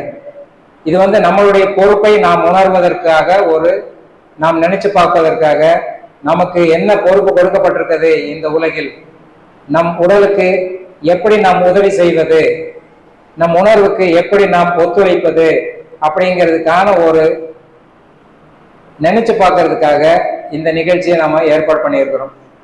அதனால நீங்க ஐயா வந்ததுனால நான் சொல்றேன், ஒவ்வொருத்தரா எனக்கு அதாச்சு இதாச்சுன்னு வந்தீங்கன்னா தனித்தனியா கன்சல்டேஷன் நீங்க பண்ண முடியாது, பண்றதுக்கான நேரம் இல்லை, இடமும் இது இல்லை. நீங்க இது இப்ப வாழ்வியலை மாத்த முயற்சியாவது பண்ணுங்க. அப்புறம் உங்களுடைய இயலாமை தானாக காணாம போகுதா இல்லையான்னு பாருங்க. அவ்வளவுதான் விஷயம். இப்ப சிந்திக்க ஆரம்பிச்சாலே காணாம போயிடும். இப்ப அவருக்கு கீழே இறங்கும் போது, மேலே வரும்போது இருந்த வழி கீழே இறங்கும் போது இருக்காது. ஏன்னா அவரோட செல்களுக்கு அறிவு வந்துருச்சு, அவரோட செல்களுக்கு ஞானம் வந்துருச்சு. அதனால அந்த செல் என்ன பண்ணணும்னு அதுக்கு தெரியும். அப்போ அவருக்கு மட்டும் நினைக்காதீங்க, எல்லாருக்கும் தான், எனக்கும் சேர்த்தி தான் சொல்றேன் நான். அப்போ நான் மேலே வருவதை விட கீழே இறங்கும் போது உற்சாகமாக இறங்குவேன். எனக்குள்ள ஒரு உத்வேகம், எனக்குள்ள ஒரு ஆரோக்கிய தெளிவு, அப்படின்னா நான் மிக சிறப்பாக இருக்கிறேன்னு அர்த்தம் தானே. அதே மாதிரிதான் நீங்க இந்த புரிதலை நன்றாக உள்ள வச்சிருக்கிற வரைக்கும் உங்களுக்கு நோய் அண்டாது, நோயினுடைய கடுமை உங்களை ஒன்றும் பண்ணாது அப்படின்னு முதல்ல புரிஞ்சுக்கோங்க. வந்தா என்ன பண்றது அப்படின்னு கேட்டீங்கன்னா தான் வந்தா நித்யா வழிகாட்டுவாங்க. நித்யாவை அறிமுகப்படுத்துவதற்கு இந்த நிகழ்ச்சி அப்படின்னு நான் மீண்டும் சொல்லி இந்த நிகழ்வை முடிச்சுக்கலாமா? இன்னும் ஏதாவது இருக்கா? நன்றி சொல்லிடுறீங்களா? உங்க அனுமதியோட என்னதான் நம்ம சொன்னாலும் ஒரு எடுத்துக்காட்டோட நம்ம கூட இருக்கிறவங்களுக்கு ஏதாவது ஒரு நல்லது நடந்ததுன்னா அதை பார்த்து மாணவர்களோட கான்ஃபிடன்ஸ் ஜாஸ்தியா இருக்கும். என்னோட உறவினர்கள், நண்பர்கள், அதுக்கப்புறம் நான் இதுக்கு முன்னாடி வேலை செஞ்ச இடத்துல வந்திருக்காங்க. நான் கடை வச்சிருக்கனால என்னோட வாடிக்கையாளர்களும் டெஸ்டிமோனியல், நீங்க டெஸ்டிமோனியலா சொல்ல போறீங்க, அவங்கள அவங்களுடைய அனுபவத்தை சொல்ல போறாங்களாமா? சரி சரி, சொல்லுங்க சொல்லுங்க. எல்லாருக்கும் தெரியும், பெரிய பொண்ணு இனியா இருக்கும். அவளுக்கு நான் எப்பவுமே நகரத்துல வளர்ந்தாலும் இந்த அலோபதி மருத்துவமான ஆங்கில மருத்துவமனை போறதுல எப்பவுமே எனக்கு உடன்பாடு இருக்காது. ஆனா அப்ப அக்குபஞ்சு அறிவியல் பத்தியோ இல்ல இயற்கை வாழ்வியல் பத்திய ஒரு தெளிவெல்லாம் கிடையாது. நான் ஒரு 2வது முறை கர்ப்பமா இருந்தப்போ என்னோட தெளிவு கொஞ்சம் சரியா கவனிக்க முடியாம போச்சு. ஆனா அப்போ வாழ்வியல்லாம் சரி கிடையாது. பால், டீ, காஃபி, பழு, பிரெட் அப்படிங்கிறது எல்லாமே இருந்துச்சு. சின்ன பொண்ணு போகும்போது என்ன ஆயிடுச்சுன்னா அவளுக்கு சளி பிடிக்க ஆரம்பிச்சது. அப்போ அந்த நாட்டு மருந்துகள் அது இது இலைகள் அப்படிங்கிற மாதிரி விஷயங்கள் எல்லாத்தையும் அவளுக்கு ஏதாவது பண்ணி குணப்படுத்திக்கலாம், ஏதாவது பண்ணி சளி வெளியே வரணும் அப்படிங்கிற ஒரு செயல்பாட்டோட ரொம்ப முனைப்பா நான் பண்ணிட்டு இருந்தேன். அப்போ வீட்டுல எல்லாம் இருந்தாங்க. என்ன ஆச்சுன்னா ரொம்ப இருமல் ஜாஸ்தி ஆயிடுச்சு. நான் ஒரு பக்கம் பண்ணாலும் இன்னொரு பக்கம் காலையில இருந்துச்சுன்னா வழக்கம் போல டீ, காஃபி, டீ வச்சு போட்டு சாப்பிடுறது அந்த மாதிரி வேலைகள்லாம் செஞ்சு. அப்புறம் வீட்டுல எனக்கு எப்பவுமே ஒரு முரண்பாடுகள்லாம் தான் இருக்கு. நான் சொல்ல வீட்டுல நீ அதையும் சொல்லிட்டு பிள்ளைய கெட்டு விடுக்க அப்படின்னு சொல்லி என்னோட தம்பியும் எங்க அம்மாவும் ஆஸ்பத்திரிக்கு மருந்துலாம் கூட்டிட்டு போனாங்க. கூட்டிட்டு போய் என்னாச்சுன்னா மருந்து கொடுக்க ஆரம்பிச்சாங்க. வழக்கம் போல வாழ்க்கை சரியில்லை. அதே மாதிரி மருந்து, டீ, காஃபி, அதுக்கப்புறம் கூட அவசியம் விஷம். இந்த விஷயம் எல்லாம் சேர்ந்து என்ன ஆச்சு அப்படின்னா போய் அந்த நுரையீரல்ல சளின்னு அப்படியே போட்டுச்சு. ஏன் போட்டு இன்னும் அதிகமாக ஆரம்பிச்சிச்சு. என்ன ஆகும், ஒரு கடந்த உடல் அதை சரி பண்றதுக்கு காய்ச்சல் உருவாக்கும். அதுக்கு மருந்து அதுக்கு மறுபடியும் விஷயங்கள் மறுபடியும் சரியில்லாத வாழ்க்கை என்ன தொடர்ந்து ஆச்சுன்னா கடைசியில ஒரு கட்டத்துல ரொம்ப ரொம்ப சிரமப்பட்டு ஹாஸ்பிட்டல் எடுத்துட்டு போனாங்க. அந்த சமயத்துல ஆயுர்வேத சொல்லிட்டு நேரம் நான் சின்ன பொண்ணுக்கு தாய்ப்பால் கொடுத்துருந்து. அதனால நான் பார்க்க முடியாத சூழ்நிலை. எங்க வீட்டுல எங்க அம்மா என் கணவரெல்லாம் பெரிய ஹாஸ்பிட்டல் எடுத்துட்டு போனாங்க. அங்க எடுத்துட்டு போய் அங்க நிறைய ஆன்டிபயோட்டிக்ஸ் அந்த மாதிரி. அப்போ கூட நான் என்ன பண்ண முடியும் பொண்ணுக்கு ஒரு தாயா நமக்கு தெரியுது இல்லையா நல்லது எது கேட்கறது அப்படின்னு. நம்ம குழந்தைக்கு நம்ம கண்டிப்பா இதெல்லாம் அனுமதிக்கவே கூடாது அப்படிங்கிற நான் மனசுல ஒரு வைராகியம், எப்படியாவது ஒரு கடவுளே ஏதாவது ஒரு வழிபாடு அப்படிங்கிற மனசுல அந்த எண்ணங்கள் இருந்துகிட்டே இருந்தது. வீட்டுல கூட்டிட்டு வர்றாங்க, ஹாஸ்பிட்டல் இருந்து கூட்டிட்டு வராங்க. பிள்ளைய பாக்குறதுக்கு எல்லாம் முடியும். ஏன்னா அந்த ஆன்டிபயோட்டிக்ஸ் நான் எத்தனை நாள் முன்னாடி வச்சிருந்த ஆன்டிபயோட்டிக்ஸ் அந்த நாட்கள்ல உடம்புல செஞ்சிருந்துச்சு. அப்பவும் அது சரியாச்சு அப்படின்னா பாப்பா ஒண்ணு கொடுத்தாங்க. அதுக்கப்புறம் டாக்டர்ஸ் பாத்தீங்கன்னா மறுபடியும் காய்ச்சல் இருந்துச்சு. மறுபடியும் ஒரு 2 நாள் மறுபடியும் ஹாஸ்பிட்டல் போனாங்க. அங்க ஹெச்ஓடி டாக்டர், அதுக்கு கீழே ஸ்பெஷலிஸ்ட் டாக்டர். ஒரு டாக்டர் இல்லைன்னா மறுபடியும் ரிப்போர்ட்ஸ் இன்னொரு தடவை எடுப்பாங்க. ஒரு டாக்டர் ஒரு மாதிரி ரிப்போர்ட் கொடுக்குறாங்க, இன்னொரு டாக்டர் இன்னொரு மாதிரி ரிப்போர்ட் கொடுக்குறாங்க. ரிப்போர்ட்ஸ்ங்கிறது ஒரு நோய்னா அந்த நோய்னா ஒரே மாதிரி ரிப்போர்ட்ஸ் இருக்கும். ஒவ்வொரு டாக்டர் ஒவ்வொரு மாதிரியான ரிப்போர்ட்ஸ். அப்போ எனக்கு இந்த இயற்கை வாழ்க்கையில இருந்த அந்த ஒரு நாட்டம் எனக்கு மோகன்ராஜ் ஐயா அறிமுகப்படுத்துச்சு. அப்போ நான் நம்ம எல்லாருக்கும் நானும் இயல்பாதான் அதை எப்படி சரியாகும் இது எப்படி சரியாகும் அப்படிங்கிற ஒரு கேள்வி. அவரோட வாழ்வியல்ல அவரோட ஒரு மிகப்பெரிய கொடிய நோய் நம்ம நினைச்சிட்டு இருக்கிற ஒரு நோயிலிருந்து விடுபடுறத முழுசா படிச்சு பார்த்ததுக்கு அப்புறமா தான் எனக்கு ஒரு நம்பிக்கையே வந்துச்சு. முன்னாடி வந்திருக்க மோகன்ராஜ் சார் அவர் ஒரு நான் பேசி சொல்லுவேன் 5 நிமிஷம் மட்டும் பேசுகிறேன்.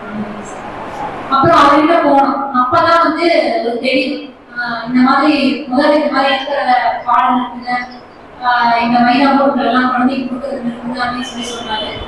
அப்போ அப்போ இருக்கிட்டதான் இருக்கும். இருக்கிறதா விடுது அப்படிங்கிறது. இந்த வீட்டுல இருபது வருது விடுதுன்னு சொல்றாரு. இருபது எப்படி அதுதான் கூட்டிட்டு வந்துச்சு இன்னைக்கு கேப்பா சொல்றாரு அப்படின்னு. எனக்குலாம் நம்பிக்கை இல்லை அப்படின்னு சொன்னாங்க. நீங்க நம்பிக்கை இல்லாட்டி பரவாயில்ல, கொஞ்சம் பொறுமையா பார்ப்போம் அப்படின்னு சொல்லிட்டு ஒரு 2 நாள் ஜூஸ் மட்டும் கொடுங்க, ஆரஞ்சு ஜூஸ். அதுக்கப்புறம் சூப் மட்டும் கொடுத்தா வேற எதுவும் கொடுக்க வேணாம் அப்படின்னு சொல்லிட்டு சொல்லியிருக்காரு. அப்புறம் அப்பவே அவரோட எங்க குழந்தைக்கு மட்டுமான ஒரு இதா கொடுக்காம வாழ்வியல்ல என்ன நம்ம எல்லாரும் எப்படி இருக்கணும் அப்படிங்கிற ஒரு கையிலேயே சொன்னாரு. அப்பதான் நான் என்ன பண்ணிட்டேன், என்னோட வாழ்க்கையை மீறி அந்த வாழ்வியலையும் நான் மாற்ற ஆரம்பிச்சேன். எனக்கு வருஷம்லாம் நான் அதை பிரயோகப்படுத்துறேன். ஒரு 5 கிலோ ஒரே ஒரு வாரம் 8 நாள்ல எனக்கு 5 கிலோ போச்சு. அதான் எல்லாம் பாக்குறவங்க கேட்பாங்க, இதுக்கு முன்னாடி இப்படி இருக்கீங்க அப்படிங்கிறது எல்லாமே எதுவும் காரணம் கூட தேவையில்லாத சுவையெல்லாம் நம்ம உடம்புல இருக்கிறது. அதுக்கப்புறமா மறுபடியும் சாப்பிட்டு அப்படியே அக்குடேஸ் போகும்போது வாழ்க்கையை மாற்றும் போதும் எல்லாமே மாறி திரும்ப காய்ச்சல் வரும், எல்லாமே பண்ணோம். ஆனா எல்லா காய்ச்சலும் என் பொண்ணு குணமா இருக்கு. இப்போ ரொம்பவே சுத்தமா இருக்கா. எந்த ஒரு மருத்துவ தேவையில்லாம மழையில நினைவா, வீல காயவா, மண்ணில் ஆடவா எல்லாம் பண்ணுவா. இதை பத்தி எனக்கு கொள்ள கிடையாது. அதனால இப்ப ஏதோ ஒரு விஷயம் நம்ம ஒரு மாற்றமா செய்யும் போது அது கண்டிப்பா நமக்கு ஏதோ ஒரு வகையில கழிவுகள வெளியேறும். நீங்க ஏதோ ஒரு பண்ணி விட்டுட்டீங்கன்னா அது டிசைன்ட்ரி ஆகுது நினைச்சு அது வலிக்கிறக்கூடாது. அதுக்கான ஒத்துழைப்பு நீங்க கொடுத்தீங்கன்னா கண்டிப்பா உங்க வாழ்க்கையில ஒரு ஆரோக்கியமான வாழ்க்கையை நீங்க வாழலாம். சார் மோகன் சார்.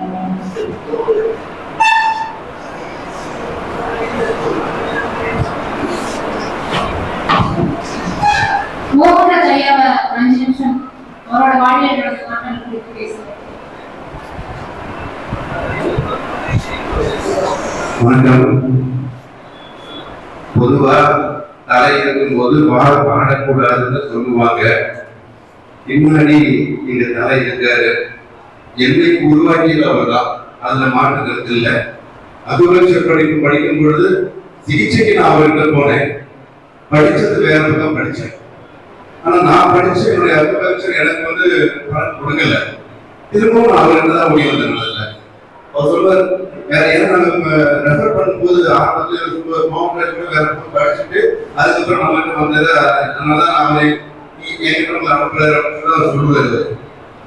அவர் இருக்கிற மேடைகளுக்கு பேசுறதுக்கு கொஞ்சம் இருக்கல. என்ன இன்னொரு விஷயம், நான் எங்க எது பேசினாலும் சாப்பிட டூப்ளிகேட்டா தான் நாங்க பேசிக்கணும். அவர் உங்களுக்கு எது சொல்லி கொடுத்தாலும் அதுதான் நான் என்னோட ட்ரைனிங்க்கு நான் சொல்லி கொடுத்துருக்கேன்.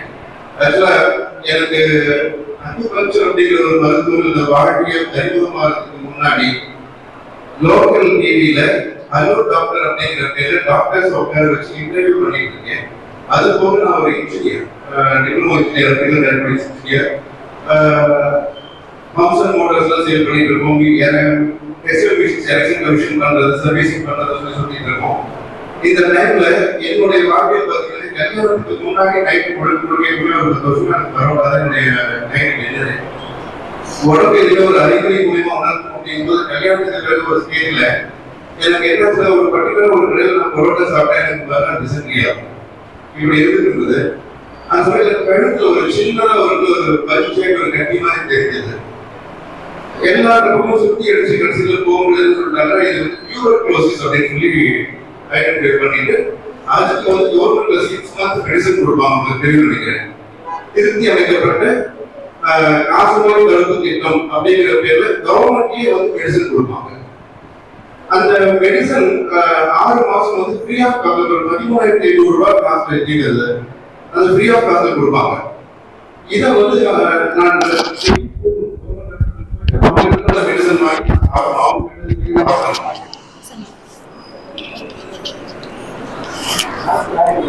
ஓகே அவங்க கண்ணதுக்குமே அந்த மெடிசன் நான் சாப்பிடணும். இப்படி சாப்பிடும் போது 6 மாசம் கழிச்சு உனக்கு அதெல்லாம் கியூர் ஆயிடுச்சு அப்படின்னு சொல்லி அனுப்பிட்டாங்க. ஆனா ஒரு விஷயம் இருக்கு, எங்கேயாவது நீங்க சின்னதா ஒரு காய்ச்சல் அல்ல ஒரு தலைவலி இல்ல ஒரு வாந்தி அல்லது ஒரு பேதி, ஒரு மயக்கம் வருது, இல்ல ஒரு எரிச்சல் வருது, அரிப்பு வருது, சளி வருது, இருமல் வருதுன்ற சின்னதா ஒரு மாத்திரையை எடுத்துக்க ஆரம்பிச்சீங்கன்னா அதுதான் உங்களுக்கு பிற்காலத்துல வரக்கூடிய கேன்சர் ஆகட்டும் இல்ல கிட்னி ஃபெயிலியரோ லிவர் ஃபெயிலியரோ அங்க கொண்டு போய் உங்களை நிறுத்தும். இதுதான் என் வாழ்க்கையிலும் நடந்தது. அந்த 6 மாசம் எடுத்துக்கிட்ட அந்த மெடிசனுடைய விளைவு அதுக்கடுத்த 8 அல்லது 9 மாசம் கழிச்சு எனக்கு ரிஃப்ளெக்ட் ஆகுது. எது சாப்பிட்டாலும் எனக்கு உடம்புல தங்கல, லூஸ் மோஷன் போக ஆரம்பிக்குது. லெமோட்டில் ஒரு மாத்திரை எனக்கு ஒரு டாக்டர் பிரிஸ்கிரைப் பண்ணது. அந்த மாத்திரையை போட்டா மட்டும்தான் எனக்கு நார்மலா மோஷன் போகும், இல்லாட்டினா லூஸ் மோஷன் போகும். அப்ப எங்க பார்த்தாலும் அந்த மெடிசன் இருக்கும். ஆனா இது எத்தனை நாளைக்கு இந்த மெடிசனோட ஓடுறது அப்படின்னு சொல்லிட்டு எதோ நான் ட்ரை பண்ணி பார்க்கறேன், எதுவுமே முடியல. 1.5 வருஷம் கழிச்சு எனக்கு இப்போ கேஸ்ட்ரோ டாக்டர் ஒருத்தர் எல்லாம் டெஸ்ட் பண்ணி பார்த்துட்டு குடல் எல்லாம் புறம் கொண்டு போய் கிடக்குதுன்னு அது ஒண்ணு இல்லை, இது இது பேர் கேன்சர் அப்படின்னாங்க. எனக்கு அவ்வளவுதான் லைஃப்னு நான் நினைச்ச அந்த பீரியட்ல அன்னைக்குதான் வந்து இவங்க எல்லாம் சொல்லி கொடுக்குறாங்க, பசிச்சு சாப்பிடு அப்படின்னு சொல்லி கொடுக்குற அந்த ஒரு விஷயம். அப்ப நான் பசிக்கும் போது சாப்பிட்டுட்டு இருக்கிறோம். காலையில எழுந்திரிச்சா 9 மணிக்கு ஆபீஸ் போகணும், 8:30 மணிக்கு சாப்பிட்டு வண்டி தூக்கிட்டு ஓடு. மத்தியானம் 1:30 மணிக்கு லஞ்ச் விடுவாங்க, 1:30 மணிக்கு வந்து சாப்பிடு. நைட் 8 மணிக்கு சாப்பிடு. நைட் விடிய டிவி பாரு, பரோட்டா சாப்பிட்டு ஓடிட்டு இருக்கிற வாழ்க்கை தானே. அப்ப பசிச்சு சாப்பிடுங்கிற ஒரு விஷயத்துல நுழையும் போதுதான் அது இவருடைய வகுப்புக்கு பிறகு நான் பசிச்சு சாப்பிட்றேன்னு போய் உட்காரும் போது சரி 2 நாள் நம்ம தண்ணி மட்டும் குடிச்சு பார்க்கலாம், பசி வர வரைக்கும் வெயிட் பண்ணலான்னு பார்த்தா அது இழுத்துக்கிட்டே போகுது 10 நாளைக்கு. அப்பதான் உண்மையிலேயே பசினா என்னங்கிறது தெரிய ஆரம்பிச்சது. அதுக்கு பிறகு என்னோட உடம்பு வெயிட் எல்லாம் குறையுது. இது ஒரு ஹீலிங் ப்ராசஸ். சாசன வலினாலே அது வந்து ஒரு உடம்பு சரி பண்ணிக்கிறதுன்னு ஒரு வார்த்தை சொல்லியிருப்பார் இல்லையா, அந்த ஹீலிங் ப்ராசஸ் நடக்க ஆரம்பிக்குது. என் உடம்பு விட்டு கழிவுகள் எல்லாம் சரியாகுது, எல்லாம் சரியாக ஆரம்பிக்க என்னோட வெயிட் குறையுது. கடைசி என்னோட வெயிட் 27 கிலோ. என்னோட ஹீமோகுளோபின் வெறும் 2 தான். நடை இல்ல, படுத்த படுக்கையில தான் கிடக்கிறேன்னா, படுத்த படுக்கையில தான் எனக்கு சாப்பாடு, படுத்த படுக்கையில தான் எனக்கு மலம் போகிறது, படுத்த படுக்கையில தான் நான் மூத்திரம் போறது. எல்லாமே என்னோட படுக்கையில மலத்தினுடைய நாக்கமும் மூத்திரத்துடைய நாக்கமும் தான் இருக்கும். இன்னைக்கு என்னை பார்க்கிறவங்க யாராவது அப்படி இருந்து எந்திரிச்சு வந்தோம்னா நம்ப மாட்டாங்க. இன்னைக்கு நான் காடு மேடு மலையெல்லாம் சுத்துவேன். இந்த ஒரு டிரான்ஸ்பர்மேஷன் எனக்கு கிடைச்சது இந்த மருத்துவத்து மூலியமாகவும் இந்த வாழ்வியல் மூலியமாகவும் தான் அப்படிங்கறத என்னால ஆணித்தரமா சொல்ல முடியும். சோ இன்னைக்கு உங்களுக்கு ஒரு வாய்ப்பு, என்னுடைய மாஸ்டர் மகிராமலிங்கம் சார்கிட்ட நீங்க டைரக்டா ஒரு கிளாஸ் அட்டெண்ட் பண்ணிருக்கீங்க. இந்த வாழ்வியலை நீங்க ஃபாலோ பண்ணுங்க. என் லைஃப்ல நடந்த மாதிரியான மிராக்கிள்ஸ் உங்க லைஃப்ல நடக்கும், என்ன மாதிரியான டிசீஸா இருந்தாலும் ஃபர்தரா உங்களுக்கு ஏதாவது தேவையான நித்தியா இருக்காங்க, உங்களுக்கு தெரியும், அவங்க நீங்க ஃபாலோ பண்ணுங்க. தேங்க்யூ. Thank you sir.